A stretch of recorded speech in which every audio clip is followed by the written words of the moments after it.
Okay, good morning everyone.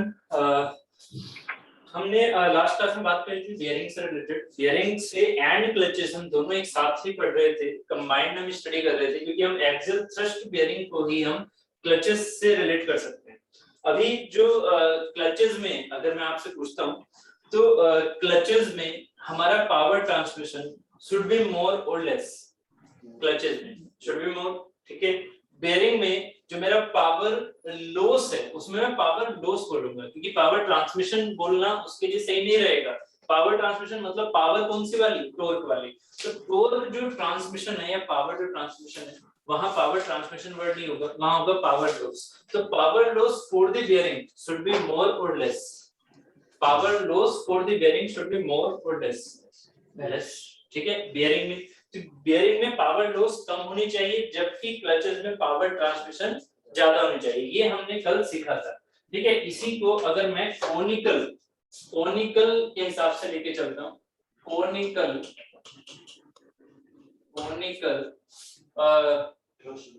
Thrust bearings, ठीक, conical thrust bearing. और इसी कोनिकल थ्रस्ट बेयरिंग में हमारे पास पोलर या फिर पाइवोट हो जाएगी। इसका फिगर मैंने कल बताया भी था आपको। यहाँ पर क्या होता है, इस तरह का कुछ फिगर था इसका। ये मेरे पास कोनिकल थ्रस्ट बेयरिंग थी, वर्टिकल प्लेट के हिसाब से बना रखा है। ये क्या है, फिक्स है। और ये हमारी शाफ्ट, यहाँ पर डब्ल्यू फोर्स लग रहा है और ये ओमेगा से रोटेट कर रही है। और यहाँ पर क्या है हमारे पास, ये जो पार्ट है लुब्रिकेशन का, यहाँ पर ये लुब्रिकेंट, ठीक है। अब ये जो है this is the 2 alpha, this is the cone angle. 2 alpha को हम क्या बोलते हैं, कोन एंगल, ठीक है। जबकि अल्फा क्या हो जाएगा, सेमी कोन एंगल। अब इसका डेरिवेशन ना कराते हुए आपको, ठीक है, मैं सीधा यहाँ पर आउटकम लिखूंगा जो हमने कल समझा था। कल हमने क्या क्या समझा था, कल हमने समझा था अगर मैं यूपीटी लगाता हूँ, यूनिफॉर्म प्रेशर थ्योरी याद है, ठीक है। यूपीटी अगर लगाता हूँ तो यूनिफॉर्म प्रेशर थ्योरी में हमारे पास P की वैल्यू कितनी आई थी, W अपॉन P की value W upon pi R not square minus R I का स्क्वायर। क्या आया था, ये हमारा किसके सेंस में था, ये हमारा पोलर बेयरिंग के सेंस में था। अगर मैं पाइवोट बेयरिंग की बात करता तो सॉरी, पाइवोट बेयरिंग की बात करता तो उसमें क्या हो जाता, ये R नोट की वैल्यू R हो जाती और साथ में RI की वैल्यू 0 हो जाती, ठीक है। तो उसके सेंस में हमने पाइवोट का भी हम निकाल सकते हैं। यूपीडी में दूसरी चीज क्या थी हमारी, टॉर्क ट्रांसमिशन है या टॉर्क लॉस जो बेयरिंग में हम बोलते हैं। तो T की वैल्यू हमारे पास क्या निकल के आई थी, T की वैल्यू 2/3 म्यू W, ठीक है। 2/3 म्यू W, साथ में क्या था R note cube minus RI cube upon R note square minus RI square. ये R इफेक्टिव से भी याद रख सकते हैं, सीधा mu W into R effective था 2/3 R note cube minus RI cube upon R note square minus RI square. ऐसे ही सिमिलरली अगर मैं UWT की बात करूं तो UWT में P की वैल्यू क्या आई थी, W अपॉन 2 पाई R R note minus RI, ये आया था। और ऐसे ही मेरी T की वैल्यू यहाँ पर क्या आई थी, T आया था मेरा mu W into R note plus RI divided by 2 R effective था, ठीक है। तो ये मेरा UWT था, ये मेरा UPT था, ठीक। प्रेशर इसमें चेंज हो रहा था क्योंकि वहां पर R पर डिपेंड कर रहा था, P इनटू R कांस्टेंट था, ठीक है। तो ये हमने कल स्टडी कर लिया। अब यहाँ पर ये ध्यान देना, अगर मैं यहाँ पर पाइवोट के बेसिस पर लिख लेता हूँ या फिर मैं सिंपल इसे P4, ये कौन सी वाली बेयरिंग हमारी, फ्लैट है, ठीक है। ये फ्लैट है, पोलर नहीं है, ये हमारी फ्लैट है, ठीक है। तो P4 फ्लैट है ना, P4 फ्लैट ऐसे हम लिख सकते हैं, ठीक है। तो यहाँ पर अगर मैं कोनिकल की बात करूं, प्रेशर क्या होता है, प्रेशर की बात कर रहा हूं मैं, प्रेशर क्या होता है, प्रेशर की डायरेक्शन होती है, प्रेशर की डायरेक्शन नहीं होती। इसका मतलब प्रेशर यहाँ पर इस डायरेक्शन में भी सेम होगा, इस डायरेक्शन में भी सेम होगा, इस डायरेक्शन में, इस डायरेक्शन में, इस डायरेक्शन में, तो मतलब ये होता है प्रेशर की डायरेक्शन। इसका मतलब प्रेशर की वैल्यू सेम होगी। क्या मेरे टॉर्क की वैल्यू भी सेम होगी अगर कॉनिकल है तो?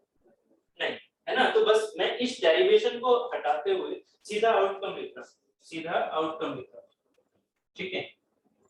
तो कॉनिकल थ्रस्ट बेयरिंग में जो मेरा P होता है, P for conical, P for conical thrust bearing, वो क्या होता है, वो सेम होता है, वो सेम होता है P for flat thrust bearing, ठीक है। प्रेशर तो सेम होगा, वो एंगल पर डिपेंड नहीं करेगा, ठीक है। बट जो मेरे पास टॉर्क है, ठीक है, प्रेशर तो सेम होगा बट जो टॉर्क है for the conical thrust bearing, वो क्या निकल के आ जाता है। मैं यहाँ डेरिवेशन नहीं कर रहा कि इसको यहाँ पे एंगल में काट रहा हूँ, मैं सीधा लेके चल रहा हूँ क्या, T for flat thrust bearing divided by sin, आप ये समझो, ठीक है, डिवाइडेड बाय sin।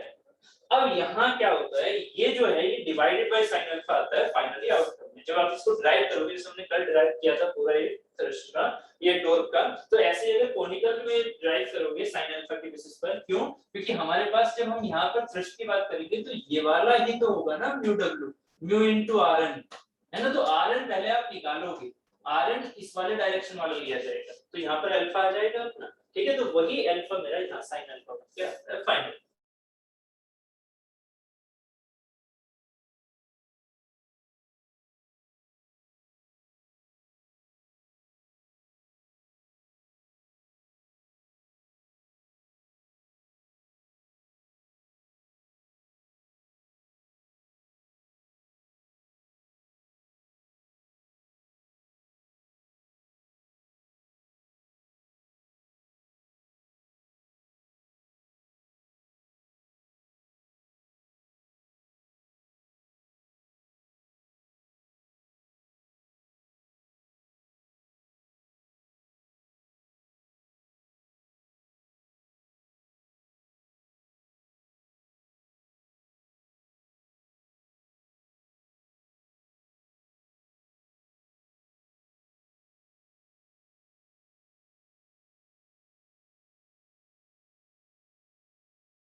हाँ, तो हम बात कर लेते हैं यहाँ T4 फ्लैट थ्रस्ट बेयरिंग के लिए हमारे पास टॉर्क आया था जो हमने कल सीखा था, डिवाइडेड बाय साइन अल्फा आ जाएगा अगर हमारे पास कोनिकल थ्रस्ट बेयरिंग है। ठीक है, अब एक बात सोचिएगा, अगर मैं बियरिंग की बात कर रहा हूँ, बियरिंग की बात कर रहा हूँ, तो बियरिंग में मेरा टॉर्क ट्रांसमिशन या मतलब टॉर्क लॉस मतलब पावर लॉस, भाई टॉर्क से क्या आया था हमारा पावर, पावर क्या था हमारा, पावर था T into ओमेगा। मेरा पावर जो है वो पावर का लॉस मेरा क्या होना चाहिए, come for the bearing, yes और नो, पावर का लॉस मेरा क्या होना चाहिए, come for the bearing, power loss मेरा क्या होना चाहिए, लेस फॉर बियरिंग। अगर पावर लॉस मेरा लेस है तो उसके लिए मेरा टॉर्क क्या होना चाहिए, लेस, टॉर्क ट्रांसमिशन भी क्या होना चाहिए, लेस। तो टॉर्क ट्रांसमिशन लेस होने के लिए, टॉर्क ट्रांसमिशन लेस होने के लिए हमारे लिए साइन अल्फा की वैल्यू क्या होनी चाहिए, ज्यादा या कम। अगर ये चीज हमें कम करनी है तो साइन अल्फा हमारा ज्यादा होना चाहिए या कम, भाई ये अगर हमें कम करना है तो साइन अल्फा हमारा क्या होना चाहिए, ज्यादा। ठीक है, साइन अल्फा अगर ज्यादा, for torque less, torque loss या फिर पावर लॉस बेसिकली बोलेंगे इसे, पावर लॉस अगर लेस करना है तो हमारे लिए टी भी क्या करना होगा, लेस। ठीक है, टी लेस करने के लिए साइन अल्फा क्या करना होगा, मोर।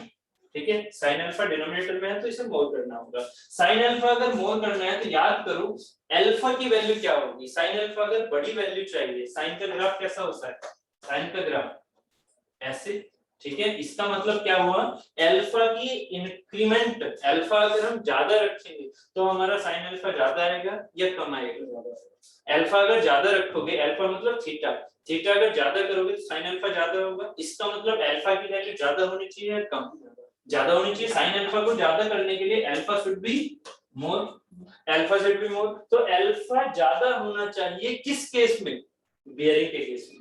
कोनिकल बियरिंग के केस में पावर लॉस की जो वैल्यू है वो कम करने के लिए मेरा अल्फा होना चाहिए ज्यादा, और अगर अल्फा ज्यादा है तो ये मेरी कंडीशन किसके लिए बैठती है, बियरिंग के लिए, ये कंडीशन मेरी बैठती है बियरिंग के लिए।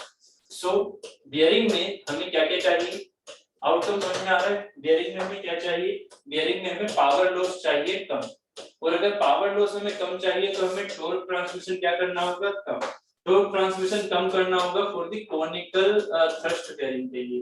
ठीक है, इसमें ये कम करना होगा तो हमें क्या करना होगा, साइन अल्फा की वैल्यू ज्यादा, मतलब अल्फा की वैल्यू ज्यादा। ठीक है, तो बियरिंग के लिए जो अल्फा की वैल्यू होती है, जो बियरिंग के लिए अल्फा की वैल्यू होती है वो अराउंड एंड अराउंड होती है 60 डिग्री से लेके 80 डिग्री तक। ठीक है, ये वैल्यू आती है डायरेक्टली आपके क्वेश्चन में। ठीक है, कि बियरिंग में, कोनिकल थ्रस्ट बियरिंग में अल्फा कितना लिया जाता है, कितना, 60 से लेके 80 डिग्री। ये है क्या, गलती मत करने का, this is the semi cone angle, ये मेरा टोटल एंगल नहीं है, टोटल एंगल क्या था 12, 12 का कितना हो जाएगा 120 से लेके 160। ठीक है, 120 से लेके 160 डिग्री, इसका मतलब आप कैसा रखोगे, आप रखोगे एंगल को ऐसे, आप ऐसे बनाना चाहोगे, आप ऐसे बनाना चाहोगे, मतलब एंगल जो है वो आप क्या रखना चाहोगे, 12 का जो हमारे पास ये वाली वैल्यू है, ये वैल्यू कितनी रखनी चाहेंगे आप, 120 से लेके 160। ये अगर इतना रखोगे, ठीक है, तो इसमें हमारे पास ये जो शाफ्ट है ये कैसे बनाओगे आप, शाफ्ट को आप लास्ट में कैसा बनाना चाहोगे, समझ में आ रहा है ये फिगर। ठीक है, शाफ्ट को आप ऐसे बनाना चाहोगे, ठीक है, जिसका एंगल क्या हो, एकदम फ्लैट की तरह हो। ठीक है, इससे क्या होगा, पावर लॉस हमारा कम होगा। ये रोटेट कर रही होगी, करने दो, ये रोटेट करेगी, अगर इसका एंगल ज्यादा होगा तो यहाँ पर पावर लॉस मेरा क्या होगा, कम। पावर लॉस जो इस लुब्रिकेंट के थ्रू हो रहा है इसमें, वो क्या होगा, कम। ठीक है, ये चीज समझ में आ गई। सिमिलरली हम क्लचेस के बारे में और पढ़ लेते हैं यहीं पर। सिमिलरली क्लचेस में क्या होना चाहिए, क्लचेस के लिए फॉर्मूला वही निकलेगा, कोनिकल थ्रस्ट बेयरिंग जैसे हुआ वैसे ही क्लच का फॉर्मूला हुआ, मतलब T4 क्लच, कोनिकल जो क्लच है इसको लिख रहे हैं conical clutch.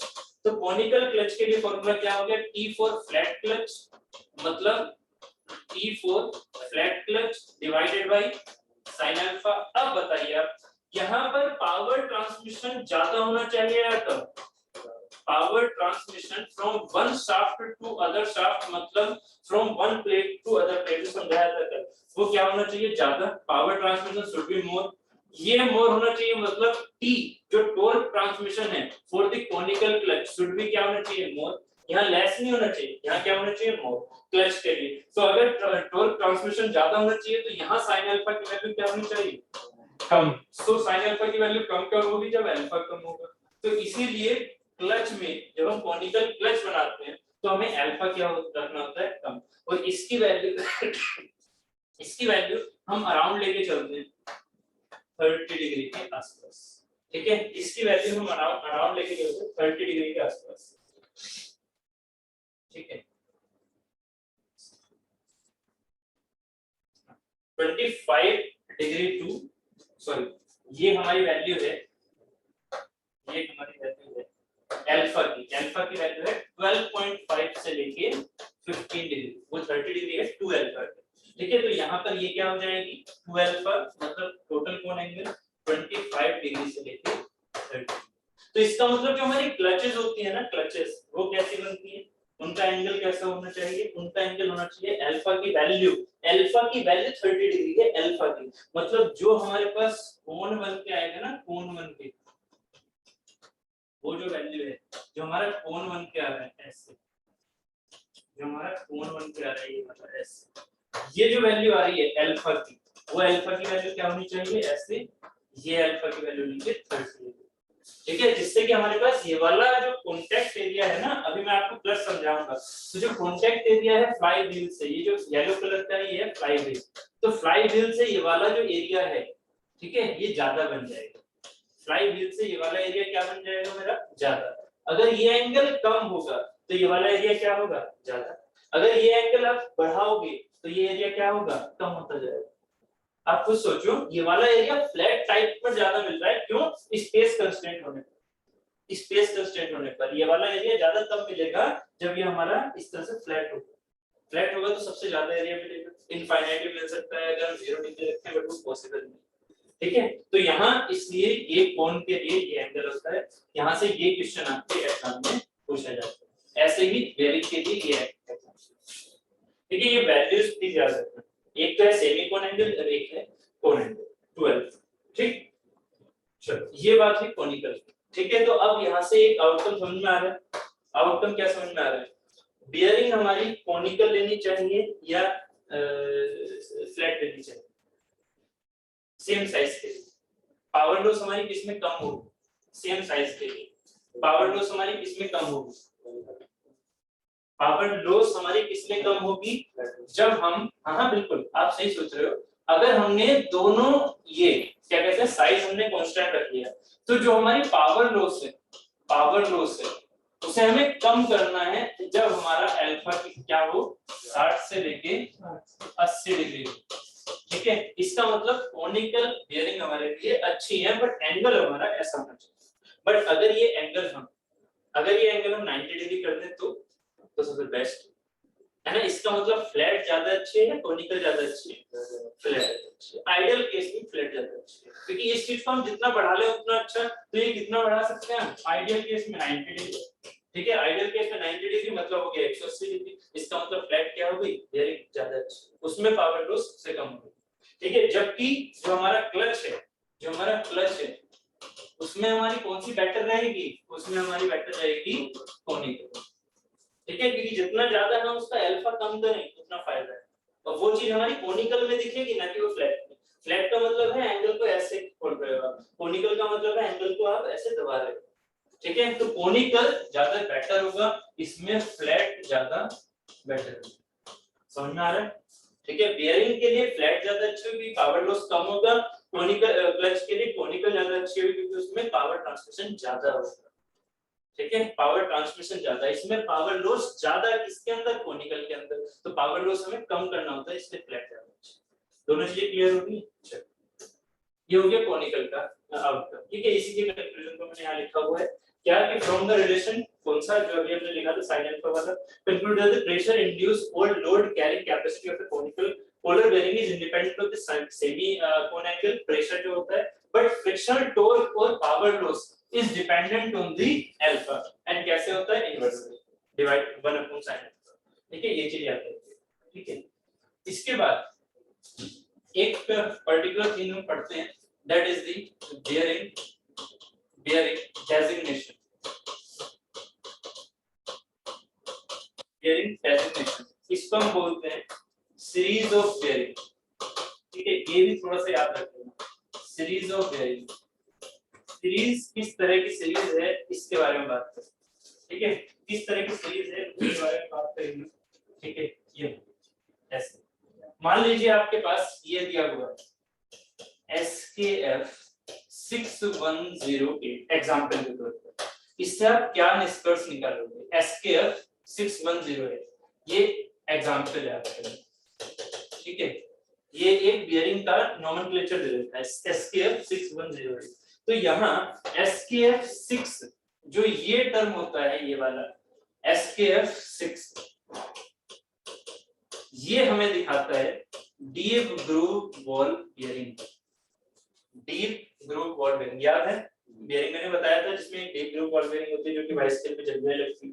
Deep groove wall bearing ये 6 जो डेजिग्नेशन है वो दिखाती है SKF 6 deep groove wall bearing. ठीक है, उसके बाद ये जो सीरीज है, ये कौन सी सीरीज चल रही है? 100 की। समझ रहे हो, 108 लिखा हुआ है, ये कौन सी सीरीज है? 100 की। अभी इसके सारी चीजें बताऊंगा कि 100 अच्छी होती है, 200 अच्छी होती है, 300 अच्छी होती है, क्या होती है। फिलहाल अभी इसको सोचो क्या है ये 100 की सीरीज। ठीक है, इसमें जो इसकी लास्ट टर्मिनोलॉजी होती है ये, ठीक है, उससे अगर हम मल्टीप्लाई करें, ध्यान समझना, अब जो ये सीरीज किसकी है? 100 की, इसे हम क्या बोलते हैं? सीरीज।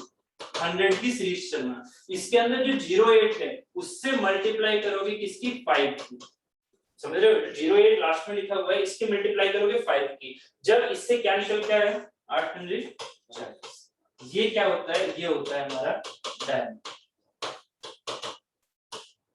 ठीक है, ये निकल के आता है डायमीटर।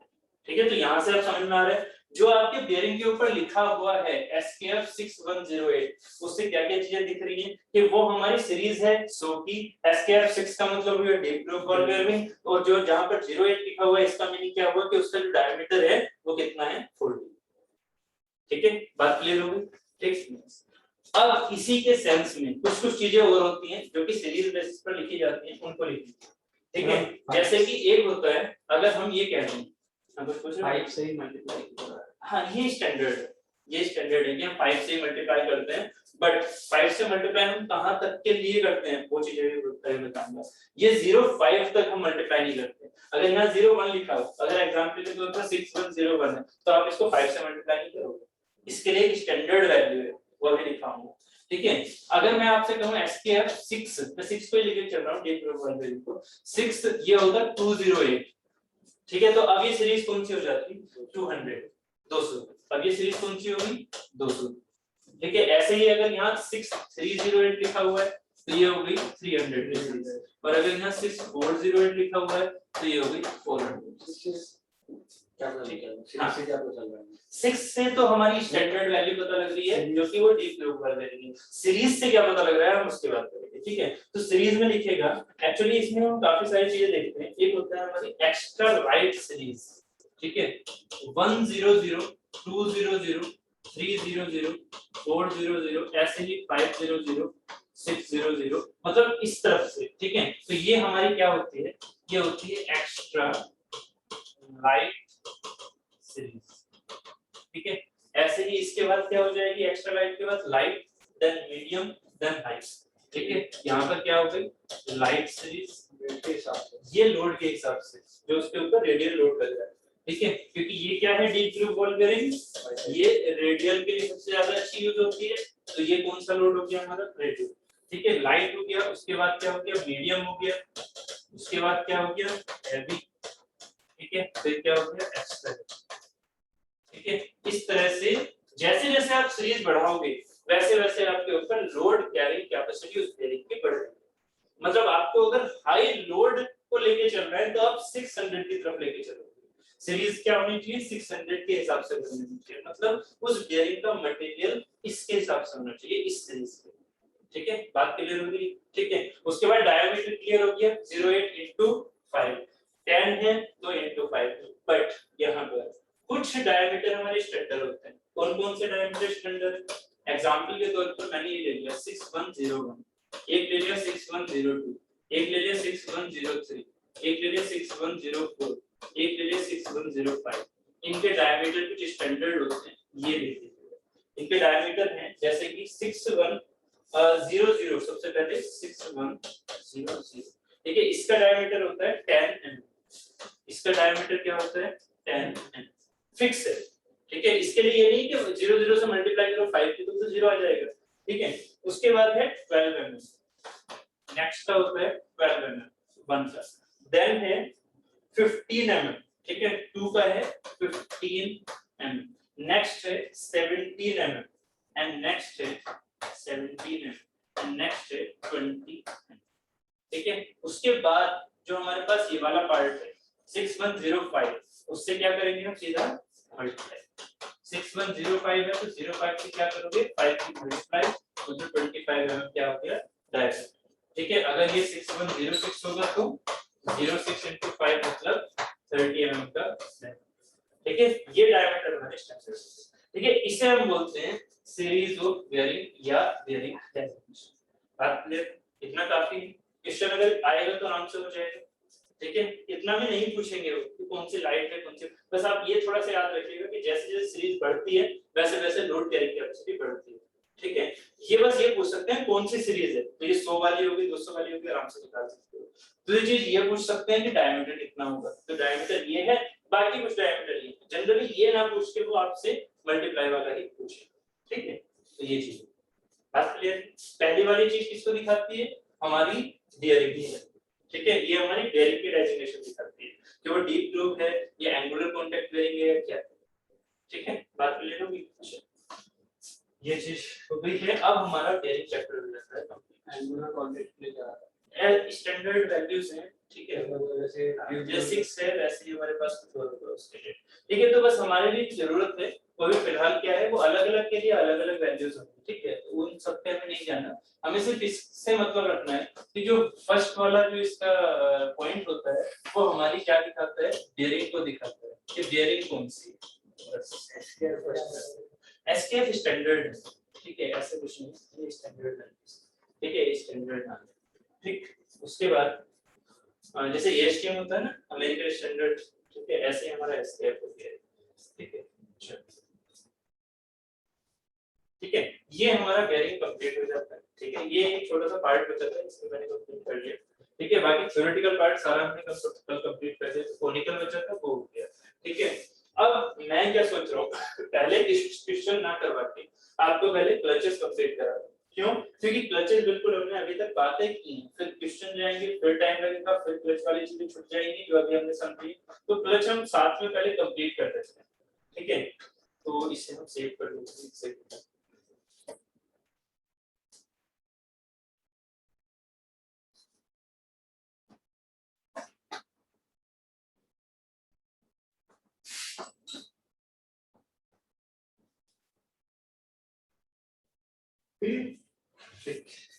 सो अभी हमने थ्योरी कंप्लीट की है बेयरिंग की, ठीक है। अब हम बात कर लेते हैं क्लच की। तो क्लच की पहले थ्योरी कंप्लीट कर लेते हैं, जिससे कि क्या होगा कि क्लच की जो थ्योरी है वो बेयरिंग से रिलेट कर रही है। अभी एक्सियल थ्रस्ट बेयरिंग जो हमने समझा था उसी से रिलेट करते हुए एकदम क्लच की थ्योरी थी, ठीक है। जैसे हमने यूपीटी की बात की थी, यूपीटी लगता है किसके ऊपर लगता है यूपीटी, जरा बताइए, क्लच में किसके ऊपर यूपीटी लगता है? कौन सी क्लच के ऊपर लगता है? वर्न आउट मतलब जो पुरानी हो चुकी है क्लच, या फिर जो न्यू क्लच है उसके ऊपर यूपीटी लगता है? बताओ, यूपीटी किसके ऊपर लगता है? क्लच, कौन सी क्लच, न्यू या फिर ओल्ड? Uniform pressure theory.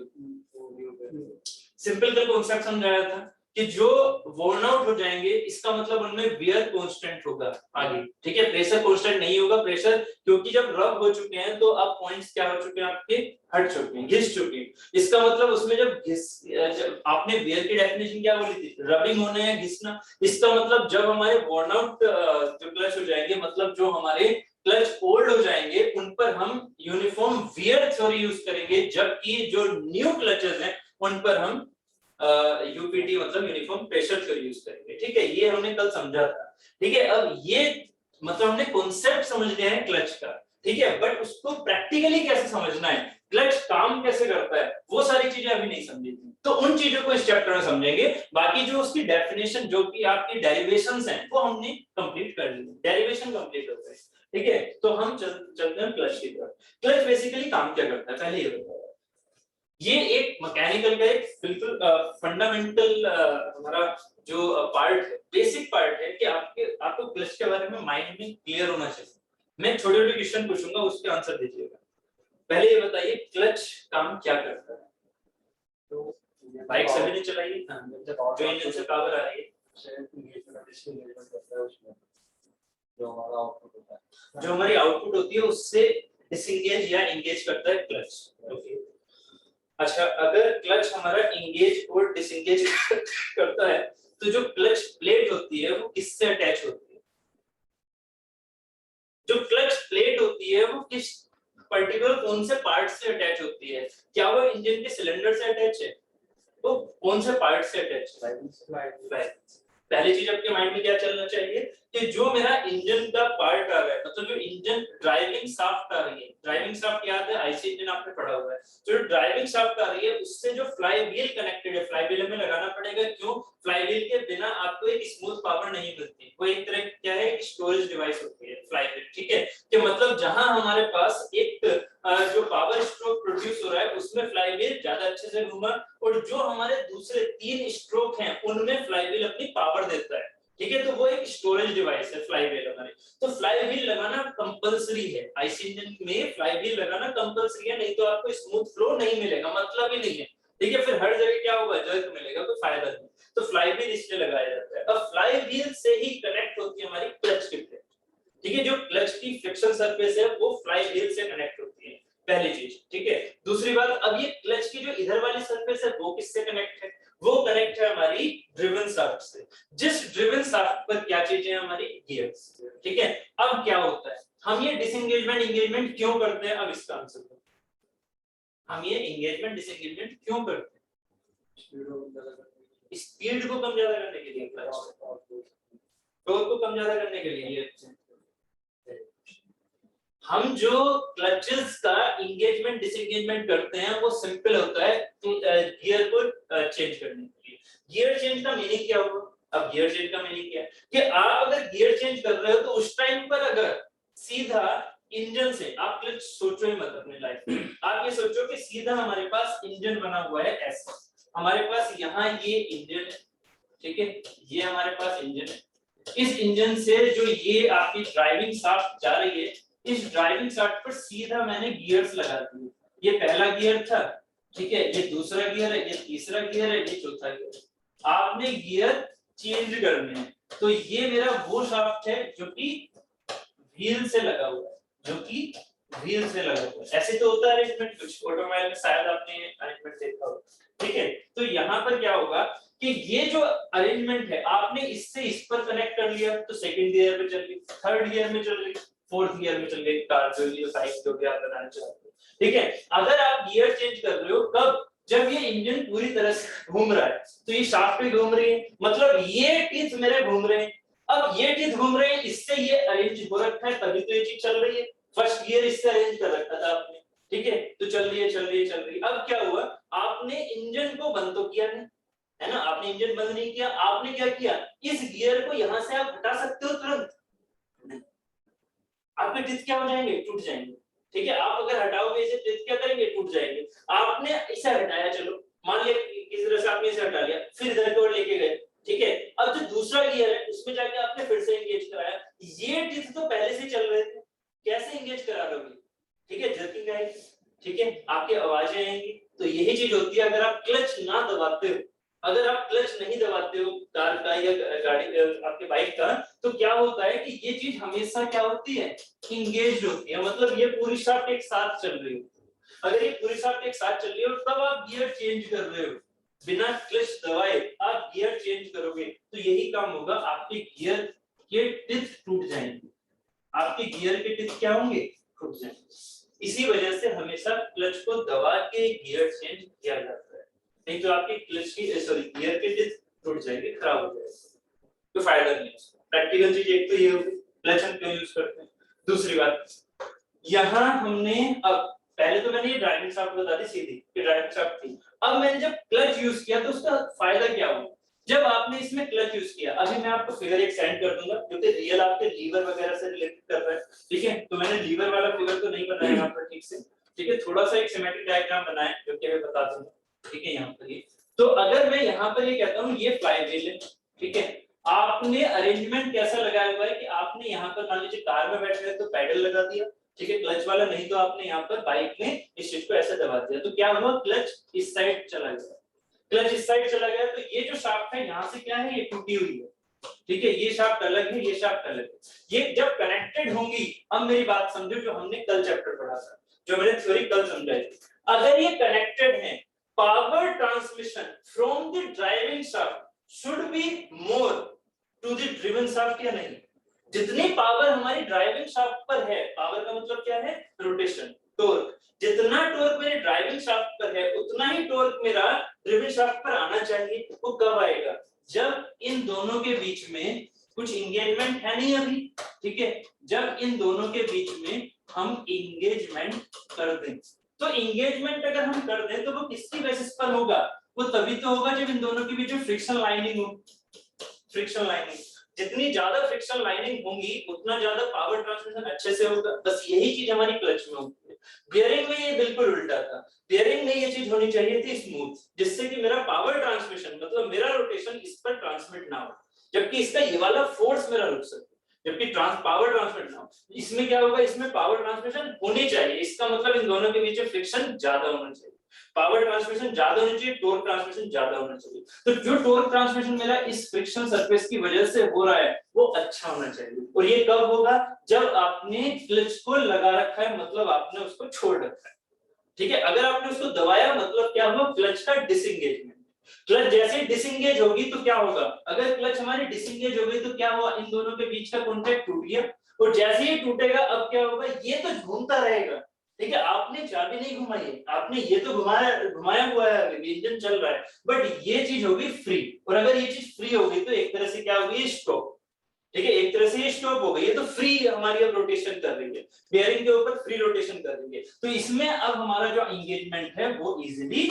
हो सकता है। अब हमारे गियर के टूथ हम चेंज कर सकते हैं, गियर्स हम अब चेंज कर सकते हैं, ये वाली जो चीज है वो यहाँ तक पहुंचा सकते हैं, फिर इससे अटैच कर सकते हैं, तो सेकंड गियर, थर्ड गियर, जो भी आप कर सकते हैं, ठीक है, this is the practical application of the clutch.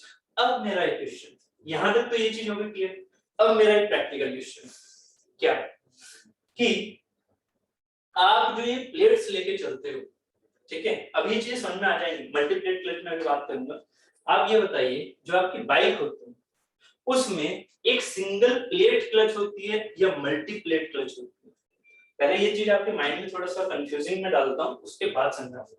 पहले ये बताइए जो बाइक है उसमें मल्टी प्लेट होनी चाहिए या सिंगल प्लेट होनी चाहिए, कंपैरिजन किससे करोगे, ट्रक से, बस है बस, ठीक है, बस में कितना लोड होता है, बस की जो क्लच है वो मल्टी प्लेट होनी चाहिए, सिंगल प्लेट होनी चाहिए, मल्टी प्लेट, है ना, बस यही कंफ्यूजन मुझे डालनी थी आपके माइंड में।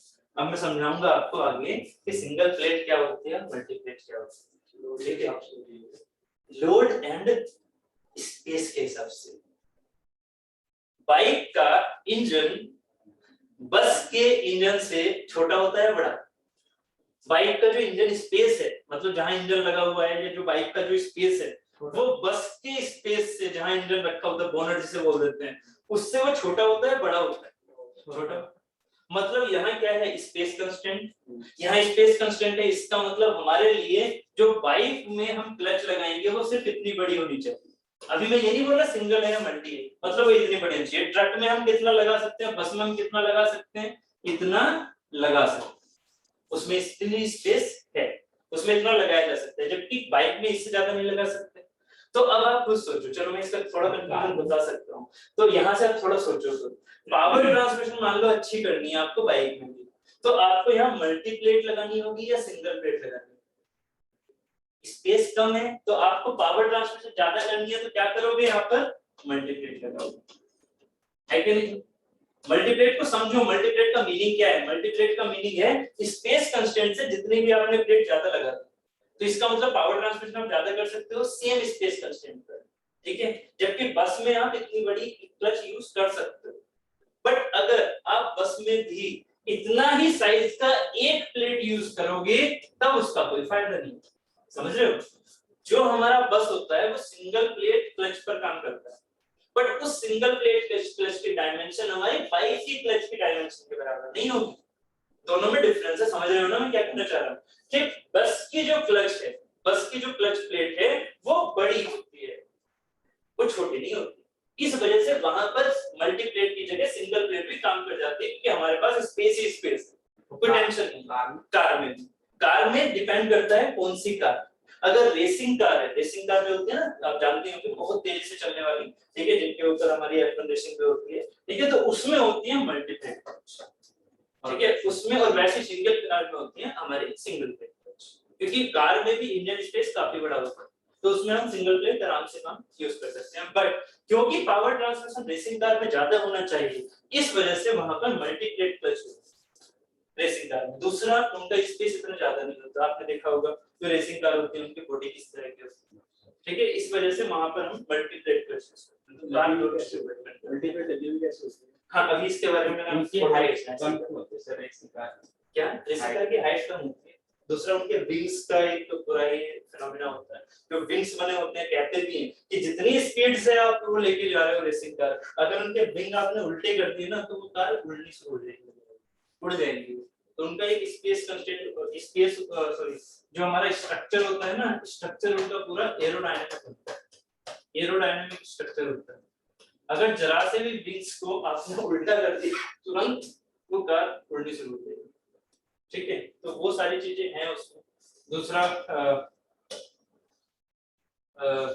वहां पर नोकिंग वगैरह की भी अलग कंडीशन होती है, आईसी में शायद आपने पढ़ा भी होगा उस चीज को, सुपर चार्जिंग है ना, रेसिंग में, कार रेसिंग, ठीक है, वो चीज ऊपर। चलो, तो रफली एक आइडिया लग गया है ना, प्रैक्टिकली थोड़ा समझ में आ रहा है कि मल्टीप्लेट को हमें लगता है कि बस क्या है, ज्यादा लोड लेके चलेगी तो उसमें मल्टीप्लेट होना चाहिए, बट नहीं, थोड़ी कंफ्यूजन यहाँ पर होती है। मल्टीप्लेट का मतलब क्या होता है?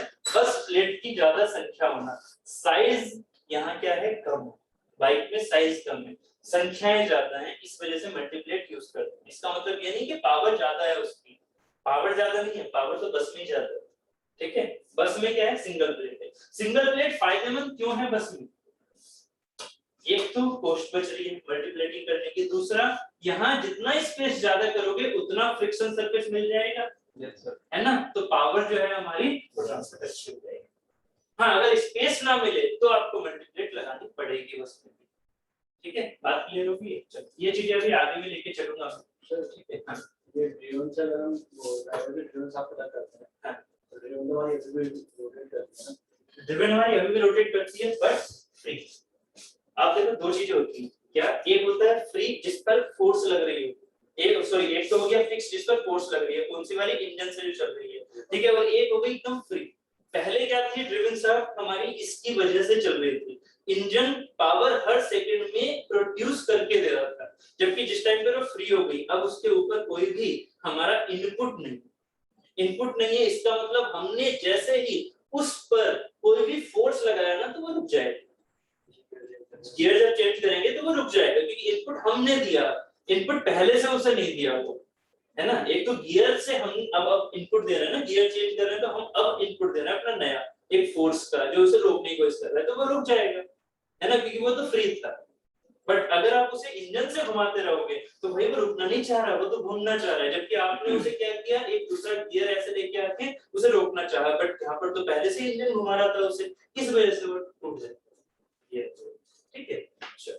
अब यहाँ इनकी वर्डिंग आप पढ़ सकते हो, फिर इस डायग्राम को देख सकते हो, बाकी मैं आपको एक प्रैक्टिकल डायग्राम भी भेजूंगा, ठीक है। तो पहले इसकी डेफिनेशन समझ लेते हैं। क्लच क्या है? क्लच एक वो डिवाइस है जो कि आपके इंजन को और आपके गियर बॉक्स को क्या करता है, एंगेज एंड डिसएंगेज। तो क्लच क्या हो गया? Clutch is a mechanical device used for the transmission of power from one component or driving member to the another component driven member, ठीक है, ये दोनों चीजें क्लियर। उसके बाद the purpose of clutch is to make engagement and disengagement between engine side, ठीक है, and the transmission side, ठीक है। Since flywheel connects to engine, ठीक है, and clutch is a part of the driven part, ठीक है, clutch is a part of the transmission या driven side, so power is transferred only when clutch is engaged to the fly, ठीक है, तो flywheel से clutch हमारा connect होता है। यही मैंने यहाँ पे जो अभी समझाया था एक रफ डायग्राम में, वही मैंने यहाँ बना रखा है। क्या है ये, इसको देख लेते हैं। इंजन ये रहा, ठीक है, इससे फ्लाई व्हील कनेक्ट है, इनपुट शाफ्ट हमारी ये हो गई, ठीक है, इससे हमारे क्लच कनेक्ट हो रहा है, क्लच हमारा कनेक्ट हो रहा है या नहीं हो रहा है वो डिपेंड कर रहा है इस फिगर पे। उसके बाद क्लच अगर घूमेगा तो आउटपुट शाफ्ट घूमेगी, ट्रांसमिशन होगा। अगर ये दोनों चीजें एक दूसरे से कनेक्टेड हो जाए, ठीक है, तो ये पावर ट्रांसमिट करेगी, अगर दूर दूर रहेंगी तो ये पावर ट्रांसमिट नहीं करेगी, ठीक है, ये चीज है।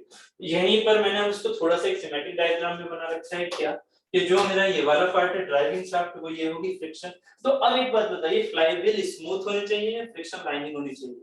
फ्लाईव्हील पर, फ्लाईव्हील कैसे बने होने चाहिए, स्मूथ मटेरियल के या इस पर रबिंग हो, रबिंग, क्योंकि जितना ज्यादा फ्रिक्शन यहाँ होगा उतना फायदा, ठीक है, तो ये इस पर भी फ्रिक्शन लाइनिंग होनी चाहिए, किस पर, फ्लाईव्हील पर। तो फ्लाईव्हील पर भी हमारी क्या होनी चाहिए, फ्रिक्शन लाइनिंग, ठीक है। ऐसे ही फ्रिक्शन लाइनिंग किस पर होनी चाहिए, क्लच प्लेट पर। यहाँ क्लच कौन सी है, ये, ठीक है, ये जो मैंने ग्रीन कलर से बना रखी है, तो इसमें क्लच ये है और इसकी जो फ्रिक्शन लाइनिंग होगी वो क्या होगी,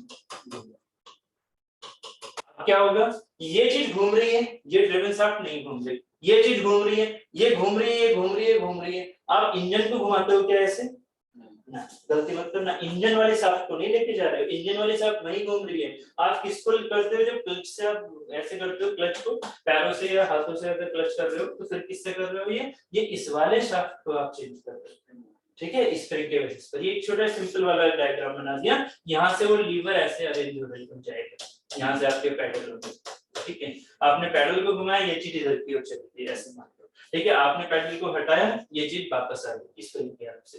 तो ये हमारे एक्चुएटिंग स्प्रिंग है, ये मेरे ड्रिवन शाफ्ट है। जैसे ही ये इस चीज पर आ गई एंगेज हो गई, तुरंत ही क्या होगा, इन दोनों के बीच में कनेक्शन हो गया, ये घूमना शुरू हो गया, आपको इसे हटाना है, आपने पैडल दबाया, ये चीज वापस हो गई और ये क्लच हमारी डिसमिस, ठीक है, ये चीज क्लियर होगी, ठीक है। अब मैं आपको एक फिगर भेज देता हूँ, आपको थोड़ा रियल में भी समझ में आ जाएगा, ठीक है, उसके बाद इसकी बात करेंगे। पहले एक फिगर भेज देता हूँ, प्लीज अपना वो व्हाट्सएप खोल लीजिए, ठीक है, अपना व्हाट्सएप ओपन कर लीजिए।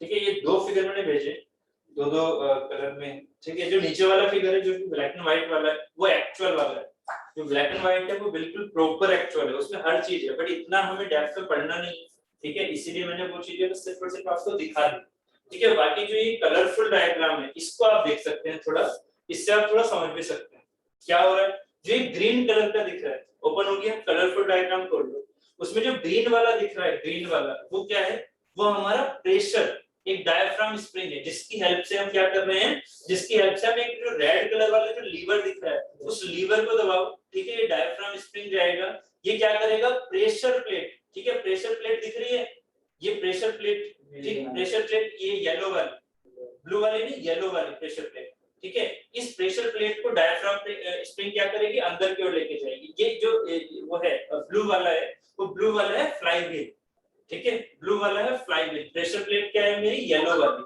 और इस येलो वाली के आगे आप ये देख रहे होंगे छोटा सा, इस येलो प्लेट के, एक येलो प्लेट ऐसे दिखा रखी है, ठीक है, इसके आगे छोटी सी लाइन दिख रही होगी आपको, ठीक है, ये है मेरी क्लच प्लेट, ठीक है, ये जो लाइन दिख रही है ना, जो फ्लाईव्हील से कनेक्ट दिख रही है, वो है मेरी क्लच प्लेट।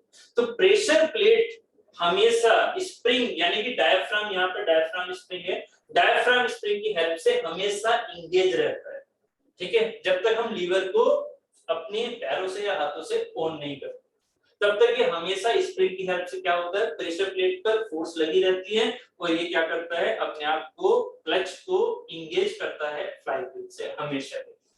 आप खुद के जब एक्सटर्नल फोर्स लगाते हो, तब इस डायफ्राम स्प्रिंग को पीछे कर लेते हो, प्रेशर प्लेट पीछे जाती है, क्लच इससे डिसएंगेज हो जाती है, ठीक है, ये उल्टा है, स्प्रिंग हमेशा काम कर रहा होता है। आप जब इस टाइम फोर्स लगाते हो तो स्प्रिंग के अपोजिट फोर्स लगा रहे हो, स्प्रिंग को दबा रहे हो, ना कि स्प्रिंग को खोल रहे हो। आप जब फोर्स लगाते हो ठीक है, तो ये बात क्लियर है। जब आप फोर्स हटा दोगे स्प्रिंग फिर से खुलेगा, फिर से वो प्रेशर उस पर एक्सर्ट करेगा। ठीक है, क्लियर? कोई माइंड में डाउट? अगर एक्सियल वो है ना, हाँ, वो स्प्रिंग को हटाएगा या जो एक्सियल लोड जाएगा, एक्सियल लोड कौन सा वाला? जो इस तरफ उसके अपोजिट जाएगा, स्प्रिंग का ये है ना, हाँ ठीक है, तो ये इस तरफ पर बढ़ाती है प्रेशर। नहीं, ऐसे गियर तो ऐसे घूम रहे हैं, गियर ऐसे घूम रहे हैं, गियर ऐसे वाला फोर्स तो लगा नहीं रहे, गियर तो ऐसे घूम रहे हैं। ठीक है, अगर मान लीजिए गियर ऐसे घूम रहे हैं, ठीक है, और ये वाली जो चीज है क्या कहते हैं इसे, जो हमारा क्लच वाला पार्ट है, जो प्रेशर वाला पार्ट है, उसमें पहले से हमने स्प्रिंग जो है, ठीक है, उसमें पहले से हमने स्प्रिंग को बहुत ज्यादा इंगेज किया हुआ है, मतलब पहले से ही वो क्या है हमारे एकदम से दबे हुए हैं। ठीक है, खुले हुए नहीं, दबे हुए हैं। हमने उसको खोला है कब? जब हम उसे ऐसे खींचे, डिसएंगेज कर रहे हैं, तब हम फोर्स लगा रहे हैं उस स्प्रिंग के अपोजिट, है ना। वो तो अपनी इनिशियल स्टेज पर है, जिस टाइम पर वो बिना दबे हुए फोर्सेस लगा रहे हैं इनके ऊपर। ठीक है, तो ये कॉन्सेप्ट चलो है। उसके बाद एक ब्लैक एंड व्हाइट वाला है, इसमें भी आप देख सकते हो ये बहुत ज्यादा कॉम्प्लिकेटेड है। कॉम्प्लिकेटेड इन द सेंस कि रियल में यही चीजें होती है। इतने सारे जो पार्ट हैं वो आपको ऐसे ही दिखेंगे, छोटे स्प्रिंग, छोटे पॉइंट्स, ये बोल्ट वगैरह, ये सब लगे रहते हैं। ठीक है, तो इतने डेप्थ में हमें नहीं जाना। ठीक है, सिर्फ और सिर्फ मैंने फिगर दिखा रखा है। ठीक है, तो ये वाली बात कंप्लीट हो रही है। अब इस चीज को देख लेते हैं। वही जो चीजें मैंने अभी समझाई थी, डिसएंगेजमेंट, एंगेजमेंट, उसी चीज को लिख रखा है जिससे कि नोट्स भी प्रॉपर बनते रहे आपके। When it disengage, power transmission stops, है ना, and only engine will freely rotate। ये चीज समझा दिया मैंने अभी। जब डिसएंगेजमेंट होता है तो इंजन फ्रीली रोटेट करेगा, ट्रांसमिशन उस पर नहीं हो रहा है। ठीक है, clutch connects two shafts and the actuating force which is provided by the actuating spring। ठीक है, जो स्प्रिंग मैंने चाहे उसमें डायफ्राम स्प्रिंग था, इसमें मैंने ये स्प्रिंग दिखा रखी है। By the actuating spring, due to this the driven plate moves toward driving plates and make contact। ठीक है, इस एक्चुएटिंग स्प्रिंग की हेल्प से क्या होगा, ये चीज इसके साथ में कनेक्ट करेगी, ड्राइविंग फ्लैंज या ड्राइविंग प्लेट। ठीक है, उसके बाद when contact is made the normal reaction will develop। अब ये वाली चीज वो आ गई है जो हमने कल पढ़ी थी, normal reaction and friction forces. ठीक है, and which induces frictional forces F, जो कल समझाया था, टेंजेंशियल लगता है सर्कल के उस छोटे से इन्फिनिटेसिमली स्मॉल जो हमने एरिया लिया था, which is responsible for the power transmission. Torque produce हुआ था कल म्यू इनटू df, है ना, dff। तो यहां से पावर ट्रांसमिशन हो गया। Since friction material is used for the power transmission, so clutch is called as the frictional clutch। अगर यहाँ पर आप फ्रिक्शन लोगे ही नहीं, अगर यहाँ फ्रिक्शन लोगे ही नहीं तो मटेरियल कोई फायदा देगा ही नहीं। तो इसीलिए इसे हम क्या बोल देते हैं, friction clutch. If friction material is not present, power cannot be transmitted due to speed। अब क्लियर होगी? ठीक है, ये हमारी वर्डिंग होगी जो अभी हमने समझी थी। ठीक है, next, when clutch pedal is pressed, flywheel disengaged from clutch and no power transmission from the flywheel to clutch। ठीक है, वही चीज जो हम पैडल को दबा के करते हैं। when clutch pedal released, तो क्या होगा, फिर से स्प्रिंग वापस अपनी पोजीशन पर आएगा और वो फिर से प्रेशर प्लेट से इंगेज कर देगा। ठीक है, ये सारी वर्डिंग मैंने लिख रखी है। ठीक है, ये आपको यहाँ पर वर्डिंग प्रॉपर, ठीक है, जो हमने समझा था। अब वही पुरानी चीजें सिर्फ और सिर्फ यहाँ पर लिखनी है। क्या, अगर मैं न्यू क्लच की बात करूंगा तो कौन सी थ्योरी यूज करूंगा, है ना, uniform pressure theory. Uniform pressure theory से सीधा फॉर्मूला आ जाएगा किसका, प्रेशर का। प्रेशर कितना एंगेज हो रहा होगा यहाँ से, W by pi R0 square minus RI square. ठीक है, ये भी हमारी पोलर होगी या फ्लैट प्लेट होगी, सोचो, ये फ्लैट प्लेट होगी या पोलर होगी? किससे पता लगता है फ्लैट प्लेट या पोलर होना, किससे पता लगता है, सॉरी पाइवट और पोलर होना किससे पता लगता है, फ्रिक्शन लाइनिंग से। ये मत सोचो कि फ्लैट है वो इस वजह से पाइवट है, फ्लैट तो पोलर भी होता है। ठीक है, आप ये सोचो फ्रिक्शन लाइनिंग कैसी है, फ्रिक्शन लाइनिंग आपकी गैप के साथ आ रही है या फिर friction lining through out the length, मतलब थ्रू आउट द डायमीटर। तो आप इसके बारे में सोचो, या friction lining through out the diameter हो सकती है कभी, कभी भी नहीं, यहाँ फ्रिक्शन लाइनिंग कहाँ पर होगी, इस फ्लाईव्हील के यहाँ और यहाँ, क्योंकि यार फ्लाईव्हील का कुछ तो होगा ना, ये वाला पार्ट, कुछ तो फ्लाईव्हील का ये पार्ट होगा, कुछ ड्राइविंग शाफ्ट का ये पार्ट होगा, ठीक है। तो फ्लाईव्हील हमेशा क्या होगा, इस वाले पार्ट और इस वाले पार्ट से एंगेज होगा। अभी मैंने दिखाया अभी तक प्रेशर प्लेट के सामने वो लगा हुआ था, तो सिर्फ और सिर्फ फ्लाईव्हील का ऊपर वाला और नीचे वाला पार्ट ही तो अटैच था, तो इसका मतलब ये पोलर बियरिंग के बेसिस पर ली जाती है, ठीक है। तो पोलर बियरिंग मतलब r0 square minus ri square, ठीक है।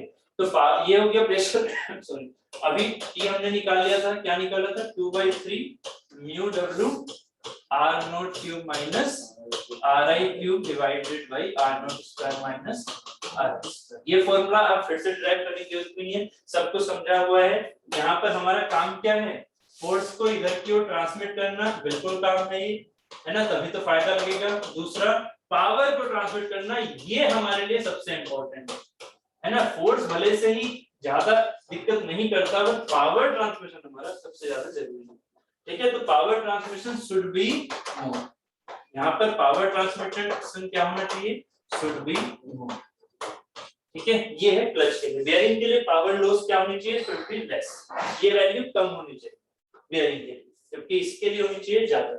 दूसरी चीज क्या है, ओल्ड क्लच जब हो जाएंगे तो कौन सी यूज होगी, uniform wear theory. Uniform wear theory का फिर से फॉर्मूला क्या हो गया, W by 2 pi r r0 minus ri, जबकि इसका टॉर्क का फॉर्मूला क्या हो जाता है, mu w r0 plus ri by 2। Please ये फॉर्मूले याद रखना चाहो, है ना, कोई सा भी क्वेश्चन आपसे आ सकता है। यहाँ पर भी ये वैल्यू क्या होनी चाहिए, तभी हमारा पावर ट्रांसमिशन क्या होगा, देखो ये चैप्टर हो गया ना एक तरह से कंप्लीट होता जा रहा है, ठीक है, क्योंकि ये चीजें आपने पहले पढ़ ली है, ठीक है।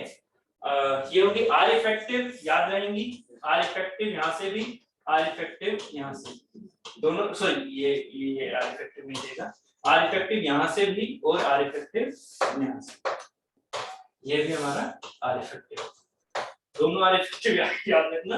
क्लच के लिए आपसे सीधी आर इफेक्टिव पूछी जा सकती है, ठीक है। बेयरिंग के लिए भी आर इफेक्टिव होती है, क्लच के लिए भी आर इफेक्टिव होती है, ठीक है। मल्टीपल प्लेट क्लच, ठीक है। अब इसका मैं फिगर थोड़ा बहुत सेंस तो मैंने पहले बता दिया, अभी इसको फिर से रिपीट करूंगा, बाकी पहले आप मल्टीपल प्लेट क्लच का फिगर होगा, ठीक है। मल्टीपल प्लेट क्लच में थोड़ा सा डाउट रहता है यार ये एंगेजमेंट कैसे होता है, अभी मैं उस चीज को लेकर चलूं,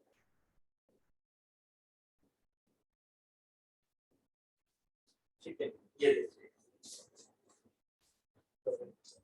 इसको मैं सिर्फ और सिर्फ सिमेट्रिक डायग्राम में बनाने की कोशिश करूंगा, इससे थोड़ा सा यहाँ पर आप क्लियर रहे, ठीक है। ये मेरे पास फ्लाईव्हील है, मान लीजिए ऐसे, इस तरह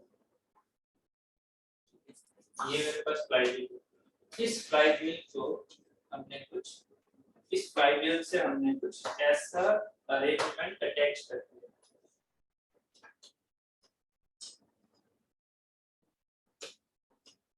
आप वहां से भी देख सकते हैं, बाकी मैं यहाँ पर एक सिमेट्रिक डायग्राम बनाने की कोशिश करता हूँ, थोड़ा सा समझ में आ जाएगा,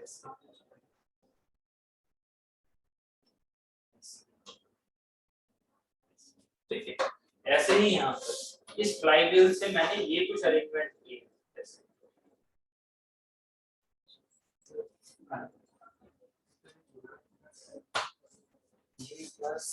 साढ़े 12 सवा 12 तक,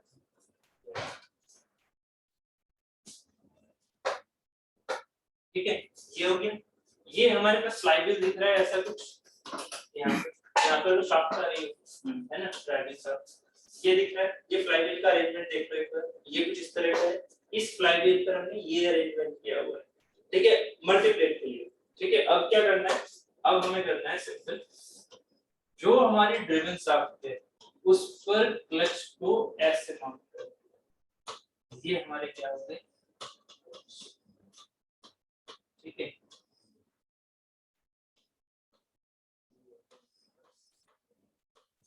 फ्रिक्शन लाइनिंग हमारी कौन सी है, ये है, तो भी इन दोनों के बीच में, इन दोनों के बीच में फ्रिक्शन लाइनिंग ये होगी, यस और नो, दिख रहा है।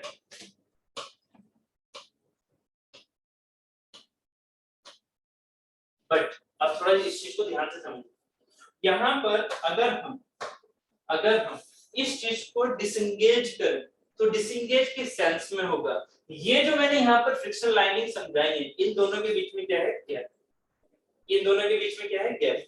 जिस टाइम पर हमें इसे डिसंगेज करना होगा तो डिसंगेज करते हुए क्या होगा कि ये जो हमारे पास फ्रिक्शन लाइनिंग है ये इससे एकदम अटैच हो रखी है, ये इससे एकदम अटैच हो रखी है, मल्टीप्लेट क्लचेस है, ठीक है, ये घूम रही है, ये इसके साथ में जो ये वाली चीज घूम रही है इस फ्लाई व्हील के साथ में, ये चीज इसके साथ अटैच है।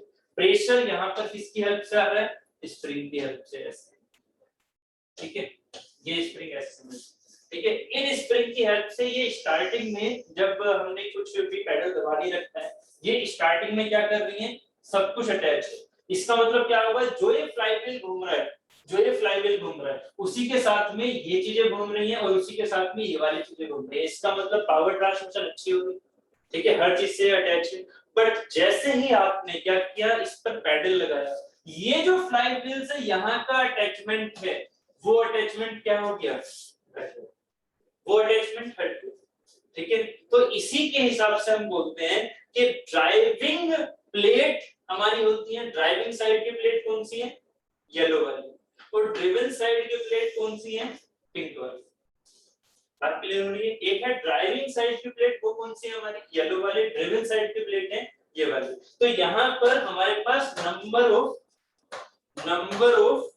कॉन्टैक्ट सरफेस होती है, नंबर ऑफ कॉन्टैक्ट सरफेस मतलब क्लच से जो ये नंबर ऑफ कॉन्टैक्ट सरफेस है इनकी ये वैल्यू होती है n। ये n क्या होगी, ये n होगी, ये n निकल के आता है n1 plus n2 minus 1, n1 plus n2 minus 1, where n1 क्या है, where n1 is the number of driving plates, समझ रहे हो, मतलब कौन सी वाली, येलो वाली, नंबर ऑफ ड्राइविंग प्लेट्स, जबकि n2 क्या है, n2 है मेरी नंबर ऑफ ड्रिवन प्लेट्स, ठीक है।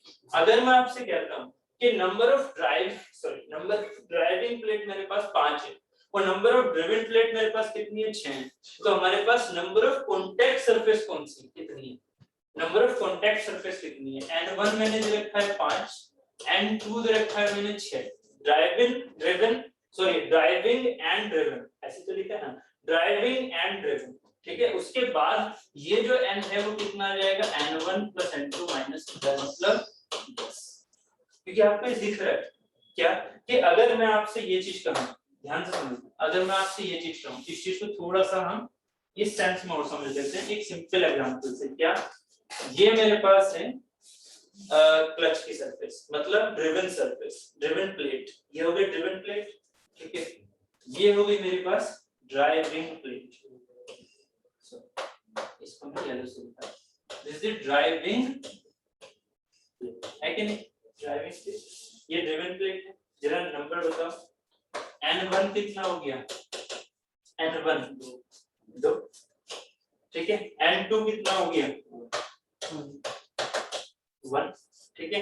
फॉर्मूला क्या है, नंबर ऑफ कॉन्टैक्ट सरफेस, मैं बहुत ही सिंपल एग्जांपल से लेके चल रहा हूं, नंबर ऑफ कॉन्टैक्ट सरफेस, भाई कॉन्टैक्ट सरफेस एक अलग चीज है ना, जहां पर कॉन्टैक्ट होगा वो भी गिन के बताऊंगा। Number of contact surface n कितना होंगे फॉर्मूले के हिसाब से, n1 plus n2 minus 1, तो लिखो जरा n1 कितना है 2, n2 कितना है 1 minus 1 मतलब 2, जरा इसमें फिल करो, दो सरफेस कौन कौन सी हैं जो कॉन्टैक्ट में हैं, 8 एंड, दिख रही है, सिंपल एग्जांपल से क्लियर हो गया, कोई दिक्कत तो नहीं है, ठीक है। बहुत ज्यादा कॉम्प्लिकेटेड मैंने यहाँ पर क्वेश्चन नहीं किया, लेकिन ये तो यहाँ पर भी आप कॉन्टैक्ट सरफेस गिन सकते थे, बट मैंने एक सिंपल एग्जांपल लिया, क्या, दो ड्रिवन शाफ्ट ड्राइविंग शाफ्ट है, एक आपकी ड्रिवन शाफ्ट है, मतलब एक प्लेट ये लगी हुई है ऐसे, समझ रहे हो ना, ये नीचे भी ऐसे ही बना दोगे, ठीक है। ऊपर वाली है येलो वाली जो है वो कहां से अटैच है, फ्लाईव्हील से, वो हमारी अटैच हो गई फ्लाईव्हील से, है ना। तो ये मेरी क्या है, ड्राइविंग शाफ्ट, ड्राइविंग प्लेट्स,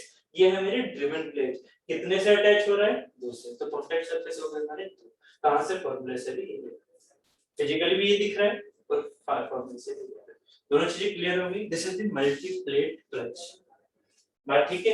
अभी आपको मैं दोनों डिफरेंस आगे लेके चलूंगा तब और चीजें अच्छे से समझा दूंगा। फिलहाल आपको ये चीजें समझनी। मल्टीप्लेट में क्या है, कॉन्टैक्ट सरफेसेस ज्यादा है। सिंगल प्लेट में कितने कॉन्टैक्ट सरफेसेस, या तो एक इस साइड वाला फ्लाईव्हील और उसके बीच का, या फिर दो भी हो सकते हैं, प्रेशर प्लेट वाला।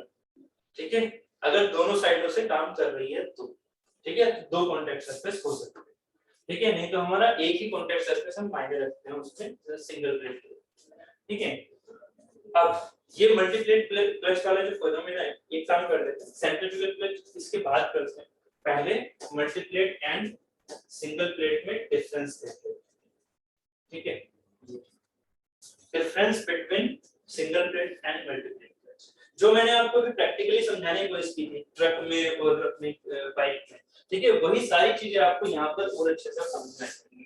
फर्स्ट चीज क्या है, सिंगल प्लेट क्लच क्या होगी। सिंगल प्लेट क्लच वो क्लच है जो कि सिर्फ और सिर्फ वन प्लेट रखती है। सिंपल मल्टीप्लेट क्या होगी, जो ज्यादा रखती है। ठीक है, जो ज्यादा रखती है। अब जो सेकंड वाला काम है, सेकंड वाला तो चलो ठीक है, मेन आएगा हमारा ये वाला। चलो अभी फिलहाल सेकंड वाले को देख लेते हैं। सेकंड वाला क्या है, it does not ensure smooth engagement, it means it create instantaneous engagement। मतलब जरा सोचिएगा, अगर मैं आपसे कहता हूं कि हमारे पास दो सरफेसेस, हमारे पास दो सरफेसेस हैं, ये एक सरफेस ये हो गई और एक सरफेस ये हो गई, ये दो सरफेसेस। ठीक है, सिंगल प्लेट क्लच है। सिंगल प्लेट क्लच का मतलब क्या हुआ, इसका फ्लाईव्हील का ये सरफेस और क्लच का ये सरफेस दोनों एंगेज करेंगे। अब जब दोनों एंगेज करेंगे, पैडल आपने चलाया, पैडल हटाया, पैडल हटाते ही आपने जब पैडल को दबा रखा था तो ये डिसएंगेज, पैडल जैसे ही आपने हटा दिया तो ये क्या हुआ, एंगेज। अगर सिंगल प्लेट क्लच है तो सिंगल प्लेट क्लच कैसे एंगेज होगी, इंस्टेंटेनियसली, अचानक से। ठीक है, अचानक से हुई। ठीक है, और अचानक से होने के बाद ये एक दूसरे पर रबिंग करते हुए पावर ट्रांसमिशन करेंगे। ठीक है, तो सिंगल प्लेट क्लच हमारी कैसे होती है, इंस्टेंटेनियस एंगेजमेंट, मतलब उसमें स्मूथ एंगेजमेंट नहीं होता। जबकि जो मल्टी प्लेट क्लच है उनमें क्या होगा, आपको मल्टी प्लेट क्लच का फिगर दिख रहा है जो मैंने अभी बनाया था यहाँ पर, ये ना मल्टी प्लेट क्लच में क्या होगा, स्मूथ एंगेजमेंट है या नहीं, क्योंकि ये उन दोनों के ग्रुप के अंदर फंसा हुआ है। ये ऐसा तो नहीं है ना कि ये ऐसे आ रहा है। ठीक है, ये स्मूथ एंगेजमेंट है। तो अगर मैं स्मूथ एंगेजमेंट की बात कर रहा हूं तो हर एक पॉइंट पर कैसा है, ग्रेजुअल एंगेजमेंट, ना कि अचानक से लगने वाला। तो इसमें क्या होगा, एक तो ये प्रोसेस कैसा होगा, स्लो होगा ऑब्वियस, और दूसरा ये कैसा होगा, ग्रेजुअल एंगेजमेंट। इसमें क्या होगा, ग्रेजुअल एंगेजमेंट। अब एक बात बताइए, लाइफ किसकी ज्यादा होगी, सिंगल प्लेट की या मल्टीप्लेट? मल्टीप्लेट। क्यों? क्योंकि यहाँ पर ग्रेजुअल एंगेजमेंट है, इम्पैक्ट लोडिंग कम काम कर रही है। डायनामिक लोडिंग जितनी कम होगी उतना हमारे लिए लाइफ ज्यादा होगी। बात क्लियर होगी? ठीक है, नेक्स्ट बात करते हैं। The number of pair of the friction surface in contact are 2 या 1। इसको कंप्लीट कर लो, 2 और 1। 1 मतलब तब होगा जब सिर्फ और सिर्फ फ्लाईव्हील और फ्रिक्शन सरफेस की बात कर रहे हैं तब। ठीक है, तो 2 और 1, जबकि इसमें क्या होंगे, मोर देन। इसमें क्या होंगे, मोर देन 2।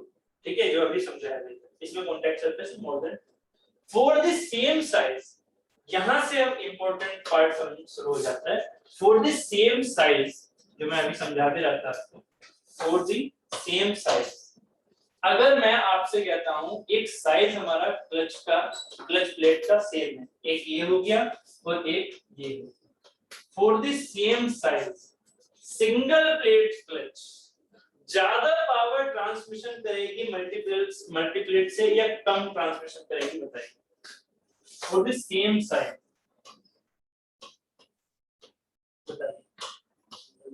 सिंगल ज्यादा पावर ट्रांसमिशन करेगी या कम? सिंगल ज्यादा पावर ट्रांसमिशन करेगी, सोचो।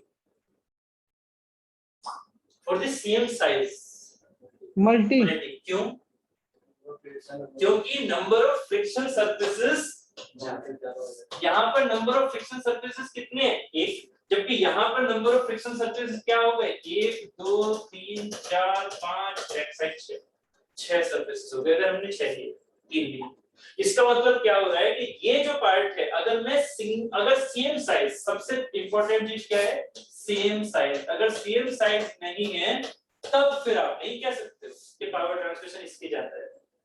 ठीक है, टॉर्क ट्रांसमिशन का मतलब क्या हुआ, पावर ट्रांसमिशन। तो for the same size torque transmission capacity is less, while for the same size torque transmission capacity is more। क्योंकि मल्टी में ऑब्वियस है कि एक कम से कम एक सरफेस तो ज्यादा ही होगी ना कॉन्टैक्ट की, तभी तो उसे मल्टी बोला जा रहा है। ठीक है, बट इसका मतलब ये नहीं हुआ कि ये सिंगल प्लेट क्लच हमारी पावर ट्रांसमिशन ज्यादा नहीं कर सकती। ठीक है, अगर हम यहाँ स्पेस कंस्ट्रेंट ना लें, वो भी मैंने एक आगे आगे पॉइंट कर रखा है, उसको वहीं पर समझ लेंगे।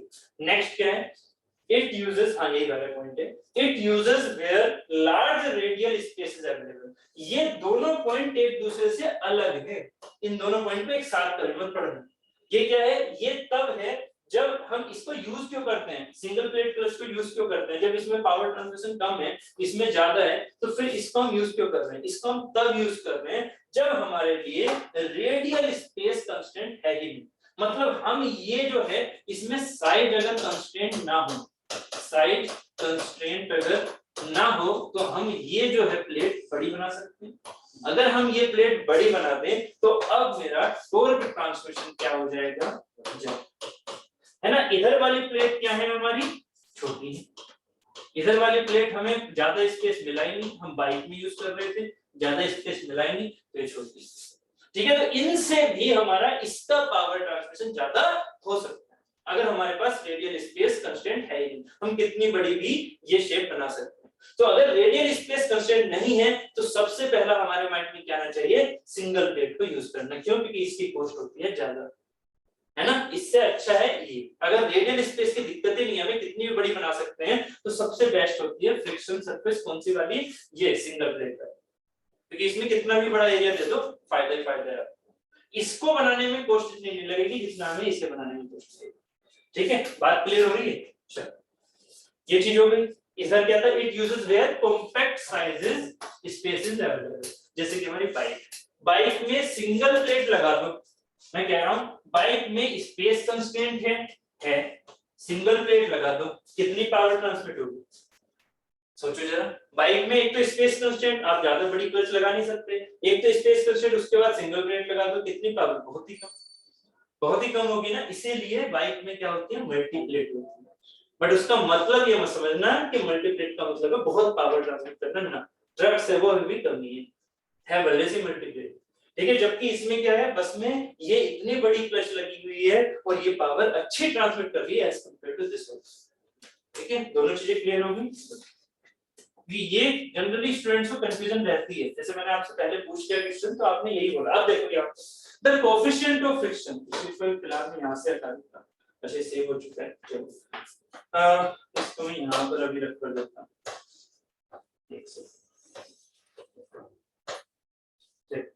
The coefficient of friction is high, किसका, सिंगल प्लेट क्लच का। ऐसा क्यों होता है, इसका जो आंसर मिलेगा ना तो नेक्स्ट लाइन में मिलेगा। The coefficient of friction is low, किसका, मल्टी प्लेट का। अभी इसका आंसर मिलेगा इस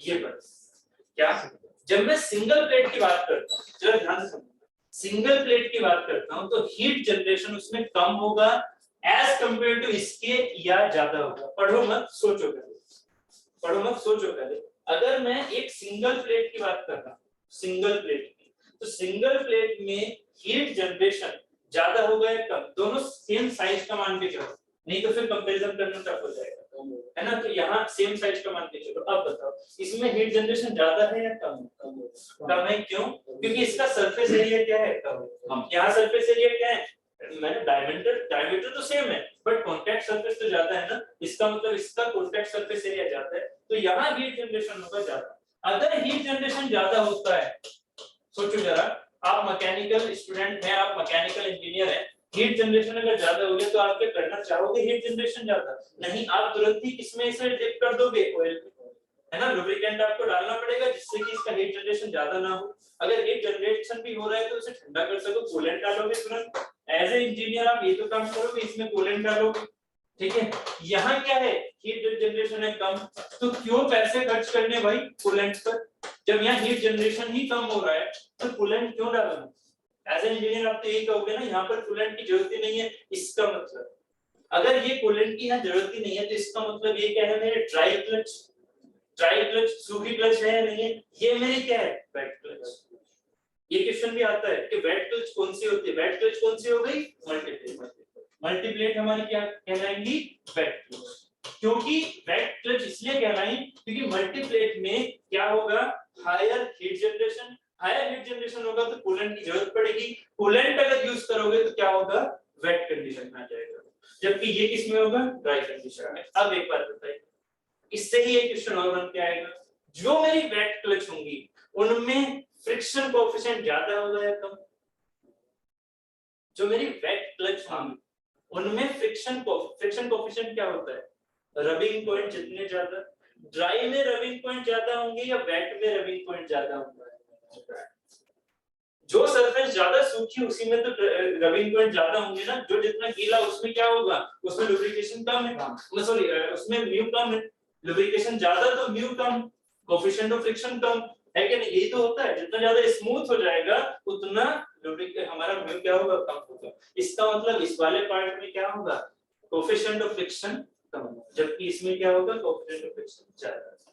बात क्लियर हो गई, ठीक है, ये यहाँ पे लिखा होगा the coefficient of friction is high and the coefficient of friction is low, ठीक है, और ये वाली टर्मिनोलॉजी है वो यहाँ थी the heat generation is less so there is no need of the cooling medium, dry clutch heat generation is more due to more frictional surfaces so it needs a cooling medium so it becomes a wet clutch, ठीक है। Next application, यही मैंने आपको शुरुआत की थी, application आप समझ चुके हो कि इसमें कौन सी एप्लीकेशन है ट्रक मतलब पावर मोर है, आप जब इसे पढ़ोगे जब रिवाइज करोगे तो आप कहोगे कि सर पावर मोर तो यहाँ लिख रखी है तो फिर मेरा तो ट्रक यहाँ आना चाहिए, समझ रहे हो ना मेरी बात को, यहाँ पावर मोर है तो ट्रक यहाँ आना चाहिए, जबकि ट्रक पहुंचा उसमें, क्यों पहुंचा इसके बेसिस पर, सेकंड वाले के बेसिस पर, ठीक है।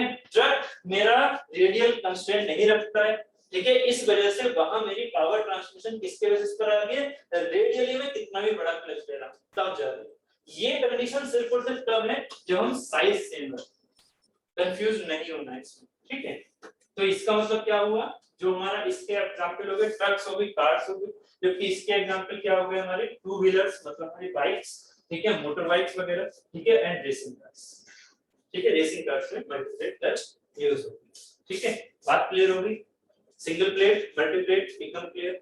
अमिताभ जी बताइए भाई समझ में आ रहा है नहीं आ रहा है, कोई डाउट है तो पूछो, क्लियर हो रहा है सब, मल्टीप्लेट सिंगल प्लेट क्लियर हो गई, ओके गुड बहुत बढ़िया, ठीक है। अब चलते हैं हम क्लच के लास्ट टॉपिक पर, that is the centrifugal clutch, ठीक है। सेंट्रीफ्यूगल क्लच क्या होती है, अब हम अपनी उस दुनिया में आ जाते हैं जो कि होती है, बताइए सेंट्रीफ्यूगल क्लच कहाँ होती है। चलो पहले मैं एक क्वेश्चन पूछता हूँ, अच्छा चलो पहले मैं क्वेश्चन पूछ लेता हूँ, बाइक में क्लच होती है, बाइक में, कार में क्लच होती है, स्कूटर में क्लच होती है, स्कूटर में क्लच होती है, स्कूटी में क्लच होती है, स्कूटी में क्लच होती है ना भाई बताओ अमिताभ जी, स्कूटी में क्लच होती है, नो ओके, स्कूटी में क्लच होती है मनीष जी, यार स्कूटी में तो गियर ही नहीं है, और सोचो जरा स्कूटी में तो गियर ही नहीं है, आपने गियर कभी चेंज किया है स्कूटी के, वो तो ऑटोमेटिक होती है, तो ऑटोमेटिक क्या बेल्ट से जुड़ी हुई होती है, वेल्ड से क्या, आपने शायद सर्विसिंग के टाइम पर देखा होगा, जरूर नहीं पता है, सर्विसिंग के टाइम पर देखा होगा, ठीक है। स्कूटी में गियर होते हैं या नहीं, पहले मुझे ये बताओ, होते हैं सर, गियर होते हैं तो गियर बदलते क्यों नहीं, गियर होते हैं तो काम कैसे करते हैं भाई, बदलते क्यों नहीं, आप बदलते ही नहीं हो गियर को, फायदा क्या उसका, सर वो अंदर ही रहते हैं ना ऑटोमेटिक, ऑटोमेटिक क्या, आप तो ऐसे इंजीनियर हो ना तो आपको पता होना चाहिए ना ऑटोमेटिक क्या, तो मैकाट्रॉनिक्स चल रही है, इलेक्ट्रॉनिक्स चल रही है, वहां पर गियर से ही उनका कनेक्शन, गियर से किसका कनेक्शन,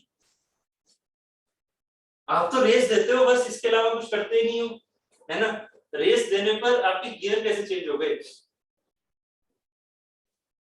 सोचो, गियर रेस देने पर गियर कैसे चेंज हो सकते हैं, जब तक कि आप क्लच नहीं हटा के अपने पैडल जैसे आप करते हैं बाइक में, गियर चेंज करते हो, ऐसा तो स्कूटी में कुछ कर ही नहीं रहे हो, तो ऑटोमेटिक कैसे?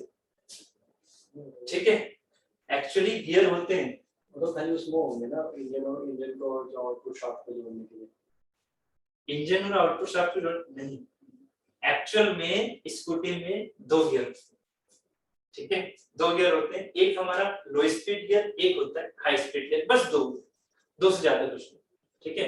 आप उसको देखो, मैं यहाँ पर मशीन डिजाइन पढ़ा रहा हूँ, मैं ऑटोमोबाइल को पढ़ा नहीं रहा, ऑटोमोबाइल पढ़ाता तो मैं उसको पूरे को आपको दिखाता भी, लाके भी दिखाता, उसके फिगर भी दिखाता।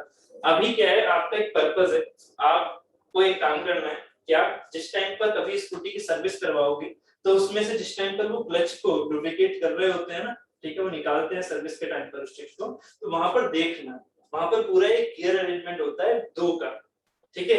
मतलब उस फिगर को मैं अगर यहाँ बनाना चाहूँ तो भी थोड़ा टफ हो जाएगा, ठीक है। एक मतलब एक तरह से ये जैसे वो होती है ना बाउल, ठीक है, बाउल शेप का ये शेप होता है, उसके अंदर क्लच भी लगी होती है और उसके अंदर ही हमारा गियर अरेंजमेंट लगा होता है ऐसे, ठीक है। उसके अंदर बाउल की एक शेप होती है, उस बाउल के अंदर ही एक लेवल होता है जिसमें गियर लगे होते हैं, ठीक है, और गियर की एक लेयर ऊपर होती है और गियर की एक लेयर नीचे होती है, 2 लेयर होती है, एक ऊपर एक नीचे, एक हाई गियर मतलब हाई स्पीड और एक लो स्पीड। कैसे होगा high speed low speed? Dia के हिसाब से, डाया छोटा तो हाई स्पीड, डाया बड़ा तो लो स्पीड। अब ये जो क्लच होती है उसी क्लच के हिसाब से ये high speed and low speed हमारी जो मेन व्हील से जो शाफ्ट आ रही होती है उससे एंगेज करते हैं, ठीक है। थोड़ा टफ है समझना, बट क्योंकि ऑटोमोबाइल में नहीं पढ़ा रहा इसलिए मैं वो चीज नहीं दिखा रहा आपको, ठीक है। स्कूटी के लेफ्ट साइड वाला तो वही होता है ना क्लच ना, स्कूटी में सिर्फ और सिर्फ रेस होती है, रेस के लेफ्ट साइड वाला जो ब्रेक होता है, ब्रेक होती जिससे स्टार्ट करते है, एक ब्रेक होगी, ठीक है, एक होगी रेस और इस साइड वाला ब्रेक है, मतलब अगर आप उसकी बात करोगे दबाने की तो वो भी और ब्रेक इस साइड वाला जिसको हम दबाते हैं दोनों ब्रेक, दोनों ब्रेक। अपनी स्कूटी शायद चलाई नहीं है, चलाइए चलाई तो फिर ऐसे किसी कैसे गया? जो बाइक है तो एक नहीं, एक होता है पीछे वाला ब्रेक, एक होता है आगे वाला ब्रेक। स्कूटी में रियर और फ्रंट वाला होता है, ये वाला हाथ में होता है फ्रंट वाला, इधर वाले हाथ में होता है रियर वाला स्कूटी में, ठीक है। और रेस हो गई हमारी, लेकिन सर बाइक में जैसे बाइक में क्लच होती है, जो ब्रेक होता है ना पिछला वाला वो पैरों में होता है, अगला वाला हाथों में होता है, ठीक है। तो बाइक में अलग चीज है। वैसे काम क्या होगा? हाँ, अभी मैं वही चीज लेके चल रहा हूँ कि स्कूटी में ये चीजें फिर होती कैसे हैं, तो वो चीज लेके चल रहा हूँ। एक्चुअल में स्कूटी में क्लच जो होती है वो होती है ऑटोमेटिक क्लच, और वो ऑटोमेटिक क्लच कौन सी होती है? वो होती है हमारी सेंट्रीफ्यूगल, ठीक है।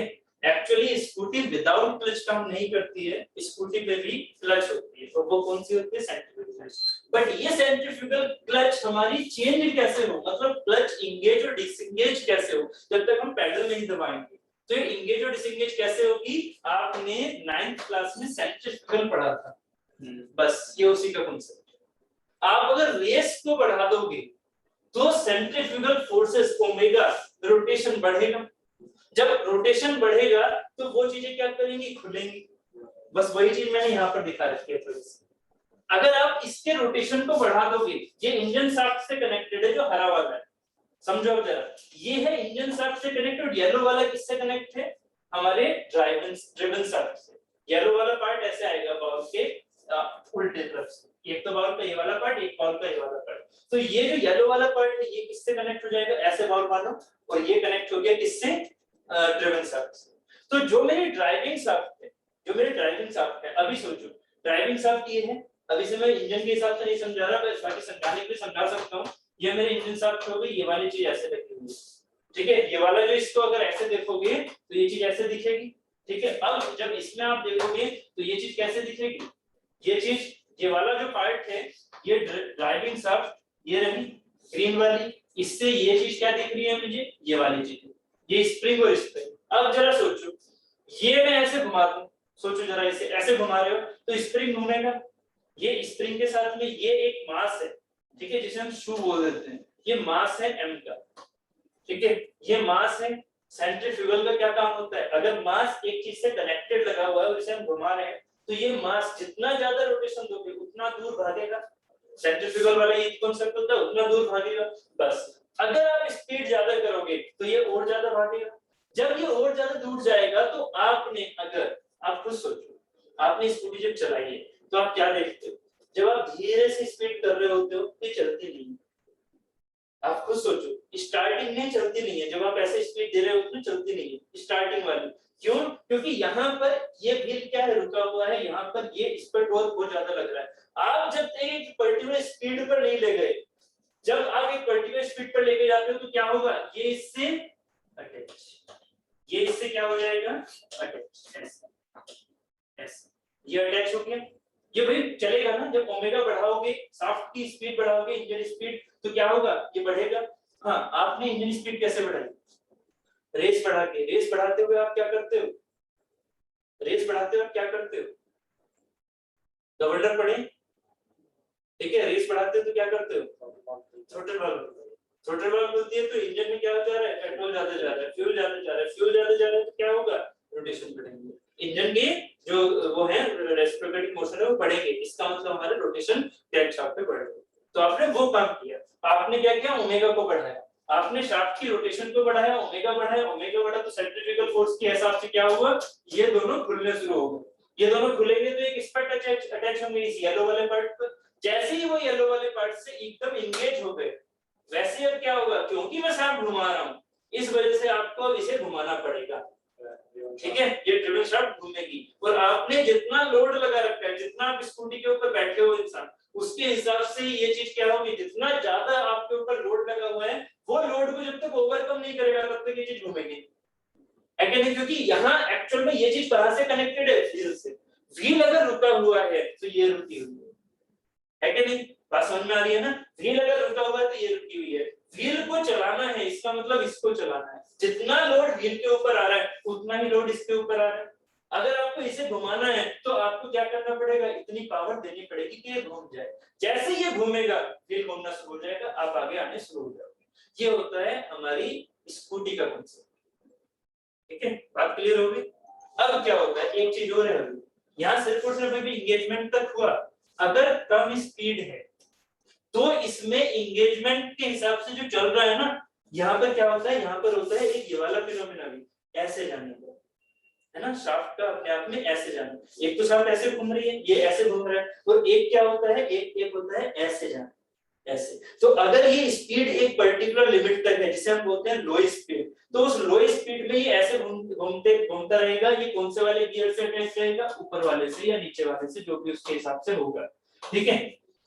ये ऊपर वाले से अटैच होगा, मान लेते हैं लो स्पीड गियर से, मतलब बड़े वाले गियर से, ठीक है। जब आप स्पीड और बढ़ा रहे हो, जब आप स्पीड और बढ़ा रहे हो, तब ये पहुंचता है, जैसे कि आपने मान ली 60 की स्पीड कर दी, तो 60 की स्पीड पे ऑटोमेटिकली किधर पहुंच जाएगा, जो ये अरेंजमेंट है 60 की स्पीड पे कहां पहुंचेगा, नीचे की तरफ, मतलब हाई स्पीड गियर से अरेंज हो जाएगा। ये ऑटोमेटिकल होता है। ऑटोमेटिक मतलब क्या, स्पीड के हिसाब से ये गियर की शाफ्ट हमारी चेंज हो जाती है, ठीक है। तो उसके हिसाब से दो गियर होते हैं, एक हाई स्पीड गियर, एक लो स्पीड गियर। लो स्पीड गियर में स्टार्टिंग में रहती है इंगेज, हाई स्पीड गियर में ये जब हम हाई स्पीड पे लेके जाते हैं तब इंगेज हो जाता है। क्योंकि आप खुद सोचो, एक पर्टिकुलर डायमीटर के गियर को आप हाई स्पीड पर कैसे घुमा सकते हैं, है कि नहीं? इसलिए आपको छोटा डायमीटर का लेके चलना पड़ेगा या नहीं, हाई स्पीड पर, जब आप 60-80 पर चला रहे हो अपनी स्कूटी को। तो इसीलिए वो अरेंजमेंट भी होता है, जिससे कि ये जो शाफ्ट है ये ऐसे चेंज हो जाती है और फिर छोटे वाले गियर पर इंगेज हो जाता है हमारा व्हील वाला गियर, व्हील वाले शाफ्ट। बात क्लियर हो गई, ठीक है। इसका डेरिवेशन आपके सिलेबस में नहीं है तो करवाने की जरूरत नहीं है, ऐसा मुझे लग रहा है। समझ में तो आ गया ना कि नॉर्मल इसमें कनेक्शन होगा, जब नॉर्मल फोर्स लगेगी तभी तो ये चीज घूमना शुरू करेगा, बस। तो वही चीज मैं आपको यहाँ पर डेरिवेशन में करवाता भी क्या, कि यहाँ पर जब नॉर्मल फोर्स लगेगी तभी क्या आएगा इस पर, फ्रिक्शन।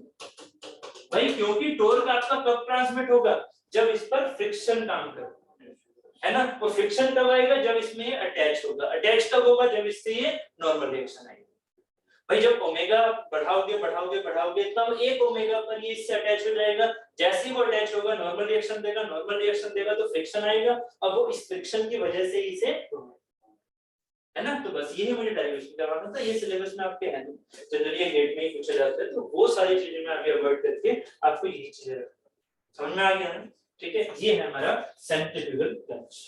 ठीक है, इस चीज को मैंने डेरिवेशन के लिए रखा था यहाँ पर, बट मेरे हिसाब से डेरिवेशन की आपको जरूरत है नहीं, ठीक है, तो मैंने भी इस चीज को स्किप कर दिया। ठीक है, हाँ फॉर्मूला वगैरह कुछ नहीं पूछना। नहीं, इसमें फॉर्मूला वगैरह नहीं होगा, बाकी आपको फॉर्मूला अगर लेके चलना है तो आप ले लो, चलो टेंशन कर लेते हैं इसको। यहाँ पर क्या हो जाएगा, जो हमारे पास F1 होगा, F1 मतलब तब जब हमारा ओमेगा 1 है, ओमेगा 1 कब, जब हमारा एंगेजमेंट नहीं है, मतलब no engagement, no engagement, no engagement कब होगा, होगा ना कभी तो रहेगा नो एंगेजमेंट, जब तक उस पर वो अटैच नहीं हो रहा तब तक नो एंगेजमेंट, मतलब ओमेगा 1 से हमारा F1 क्या होगा, mr1 ओमेगा 1। ये कोई पर्टिकुलर रेडियस है जहां तक वो घूम रहा है, ठीक है, वो मैक्सिमम रेडियस कौन सी होगी मेरी, वो मैक्सिमम रेडियस होगी मेरी यहाँ तक, यहाँ तक, वो मैक्सिमम रेडियस मेरी कौन सी होगी, यहाँ तक पहुंचनी है कि नहीं, मैक्सिमम रेडियस यहाँ तक, वो ओमेगा 1 मैक्सिमम जहां तक मेरा कोई एंगेजमेंट नहीं है। बट एक ओमेगा 2 वेलोसिटी ले लो, ओमेगा 2, तो उस ओमेगा 2 में ये फार्मूला याद है आपको, है ना, सेंट्रीफ्यूगल mr ओमेगा स्क्वायर है ना, बस वही फार्मूला याद रखना चाहिए। F2 कब है, F2 तब है जब एंगेजमेंट हो जाता है, एंगेजमेंट अगर हो रहा है तो F2 फोर्स, सेंट्रीफ्यूगल फोर्स, जो कि उसकी रेडियल डायरेक्शन में लगता है बाहर की ओर, याद है ना, रेडियल डायरेक्शन में बाहर की ओर लग रहा है ऐसे, ये मेरा F2 है, रेडियल डायरेक्शन में बाहर की ओर, तो F2 क्या हो जाएगा, mr2 ओमेगा 2 स्क्वायर, ठीक है। R2 मेरा क्या है, R2 मेरा फिक्स है कि वो मेरी किसकी रेडियस होगी, वो मेरी यहाँ की रेडियस होगी, ये वाली रेडियस, जिसे मैंने यहाँ पर RD बोला, जो मैंने RD बोला, ठीक है। RG क्या है मेरी, R1, मैक्सिमम रेडियस कितनी है मेरी, R1, जब हमारी नो एंगेजमेंट है, तो mRG omega 1 square mRD omega 2 square, बात क्लियर है, ठीक है, ये दो चीजें हो गई। अब इस कंडीशन में क्या होगा, इस कंडीशन में सिर्फ और सिर्फ F ही होगा, ये कुछ और भी होगा, ये फॉर्मूला जो मैंने लिखा है क्या वो कंप्लीट है, सोचो, क्योंकि यहाँ एक चीज और, जब F यहाँ लग रहा होगा तो क्या वो एक नॉर्मल रिएक्शन नहीं देगा, क्या वो एक नॉर्मल रिएक्शन नहीं देगा, क्योंकि आपने RD की बात की, RD का मतलब क्या हुआ, ये जो आपकी बॉडी है ये यहाँ पर एंगेज हो गई, अंदर जाके एंगेज हो रही है, तो इसका मतलब नॉर्मल रिएक्शन देगी, है ना, नॉर्मल रिएक्शन देगी, बात क्लियर है। तो यहाँ पर हमारे पास जो हमारे पास नेट की जो बात करते हैं, F1 हमने mr1 ओमेगा 1 स्क्वायर कह दिया, तो यहाँ पर बेसिकली क्या होगा, F2 minus n equal to mr2 omega 2 square, ये होगा या नहीं, F2 माइनस n, F2 हमारे पास सेंट्रीफ्यूगल फोर्स, ठीक है, minus n equal to mr2 omega 2 square, ठीक है। तो ये जो हमारे पास रिलेशन आते हैं, इन्हीं रिलेशन की हेल्प से हम फ्रिक्शन फोर्स और निकाल लेते हैं, यहाँ नॉर्मल रिएक्शन निकल जाएगी, इस फॉर्मूले से नॉर्मल रिएक्शन निकल जाएगी, उस नॉर्मल रिएक्शन को क्या कर दोगे, mu times of normal reaction, ये क्या हो गया मेरा, ये F आ गया, तो हमारे पास फोर्स क्या आ जाएगा, FF इनटू R2, ये हमारा फोर्स का पावर आ जाएगी 2 ओमेगा 2, ठीक है, ये फॉर्मूला, ठीक है। तो इससे ज्यादा और कुछ नहीं पूछा जाएगा, वैसे जनरली फॉर्मूले भी नहीं आएंगे, फॉर्मूला अगर आया तो उसको सेंस आएगा mr स्क्वायर, ठीक है। ठीक, क्लासिफिकेशन ऑफ क्लचेस कौन-कौन सी होगी, single plate clutch, tractor use more space, है ना, सिंगल प्लेट, मल्टी प्लेट किसके लिए होगी, bikes used where less space, ठीक है, रेडियल स्पेस। कोनिकल क्लच क्या हो गई, मशीन टूल्स में यूज होती है, use for the perfect alignment, conical clutch हमारी सिंगल सिलेक्शन। अब एक क्वेश्चन और है, स्कूटी में सेंट्रीफ्यूगल क्लच, है ना, क्योंकि यहाँ सिंगल प्लेट क्लच को आपको इंगेज डिसंगेजमेंट खुद से करना पड़ता है, जबकि स्कूटी में कुछ नहीं करते आप, तो स्कूटी में ऑटोमेटिक क्लच बोल देते हैं सेंट्रीफ्यूगल क्लच, क्योंकि ऑटोमेटिकली गियर चेंज करती है, स्पीड बढ़ाती है, ठीक है। कोनिकल क्लच, अब एक क्वेश्चन बताइएगा मुझे, ये सेंट्रीफ्यूगल क्लच किसमें होगी, स्कूटी, ठीक है। अब एक क्वेश्चन बताइए, कोनिकल क्लच बेटर है या मल्टी प्लेट क्लच बेटर है, मेरी बात समझ रहे हो, अब थोड़ा कंफ्यूजन आएगा ना, कोनिकल क्लच आपने अभी थोड़ी देर पहले डिराइव किया था क्या, T equal to T flat clutch divided by sine alpha, आपने यही तो डिराइव किया था। ठीक है, इसका मतलब कोनिकल क्लच ज्यादा अच्छी थी, कोनिकल क्लच ज्यादा अच्छी थी, याद है कोनिकल क्लच का अगर एक फोटो में भेज देता हूं आपको, कोनिकल क्लच हमारे पास ये हो गई, वो ज्यादा अच्छी हो सकती है। ठीक है, तो मल्टीप्लेट क्लच अच्छी है या कोनिकल क्लच अच्छी है? मल्टीप्लेट क्लच भी अच्छी हो सकती है ना, क्योंकि उसमें भी तो ट्रीटमेंट काफी अच्छा होता है। ठीक है, तो याद रखिएगा for the same size, for the same space conical clutch is better. क्यों?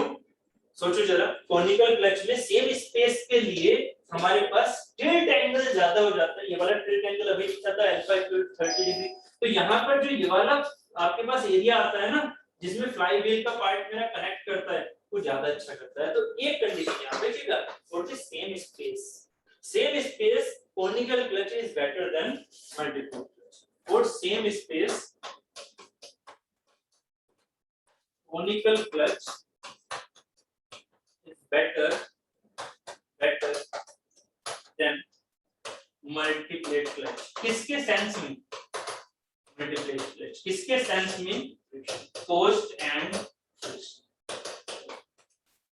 friction या force and power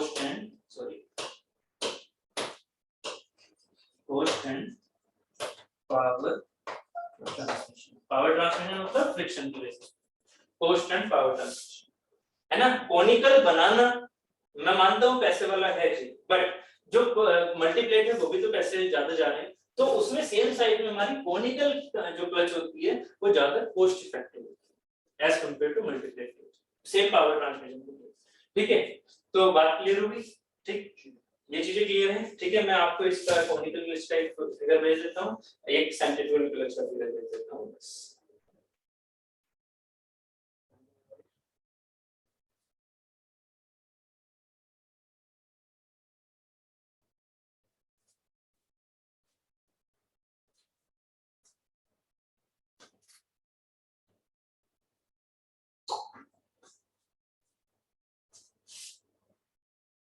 ठीक है, ये मैंने आपको भेज दिया, कोनिकल का भी फिगर भेज दिया है और सेंट्रीफ्यूगल का भी, एक बार आप देख लीजिए इसे, थोड़ा क्लियर हो जाएगा।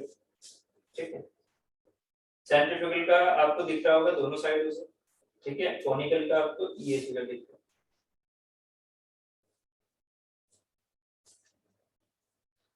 ठीक है, अमिताभ जी एक बार फोटो देख लो उसमें और बता दो समझ में आ रहा है नहीं। अच्छा, आप कुछ डाउट पूछ रहे थे, कौन सी चीज है वो बता दीजिए मुझे। अगर क्लियर हो गया है तो कोई दिक्कत नहीं है। ठीक है, अगर आपके डाउट रह गए हैं तो पूछ लो। ठीक, तो अब यहाँ पर हमारी क्लच कंप्लीट हो जाती है या नहीं बताइए? क्लच कंप्लीट, ठीक है, clutch and bearing up complete हो गई। ठीक है, मैं आपको अब दोनों के क्वेश्चंस फॉरवर्ड कर दूंगा। एक्चुअली कल मैं ऑफ कर रहूंगा तो कल आपकी क्लास नहीं होगी, सॉरी। ठीक है, कल सैटरडे ऑफ है। ठीक है, सैटरडे संडे ऑफ है बस, उसके बाद मंडे से आपकी रेगुलर क्लास शुरू हो जाएगी, तब तक ठीक हो चुकी है, अब कोई दिक्कत नहीं। ठीक है, कल एक्चुअली मुझे थोड़ा निकलना है तो इस वजह से, तो कल ऑफ रहेगा, कल कंप्लीट हो जाएगा। एमडी मुझे 10 लेक्चर चाहिए थे बस, 2 घंटे वाले। ठीक है, आपके रिलेटेड वगैरह ये सब कंप्लीट हो जाएंगे 10 लेक्चर इस महीने कंप्लीट हो जाएगा। आधी तारीख के हाँ आराम से और आराम से प्रोडक्शन भी चल रहा होगा इसमें, कंप्लीट हो जाएगा इस महीने। प्रोडक्शन इस महीने नहीं, मेटल कटिंग नहीं पाएगी, मेटल कटिंग जाएगी अभी थोड़ी सी जाएगी। एक्चुअली दोनों साइड से ही हम बात करेंगे ना, इस वजह से।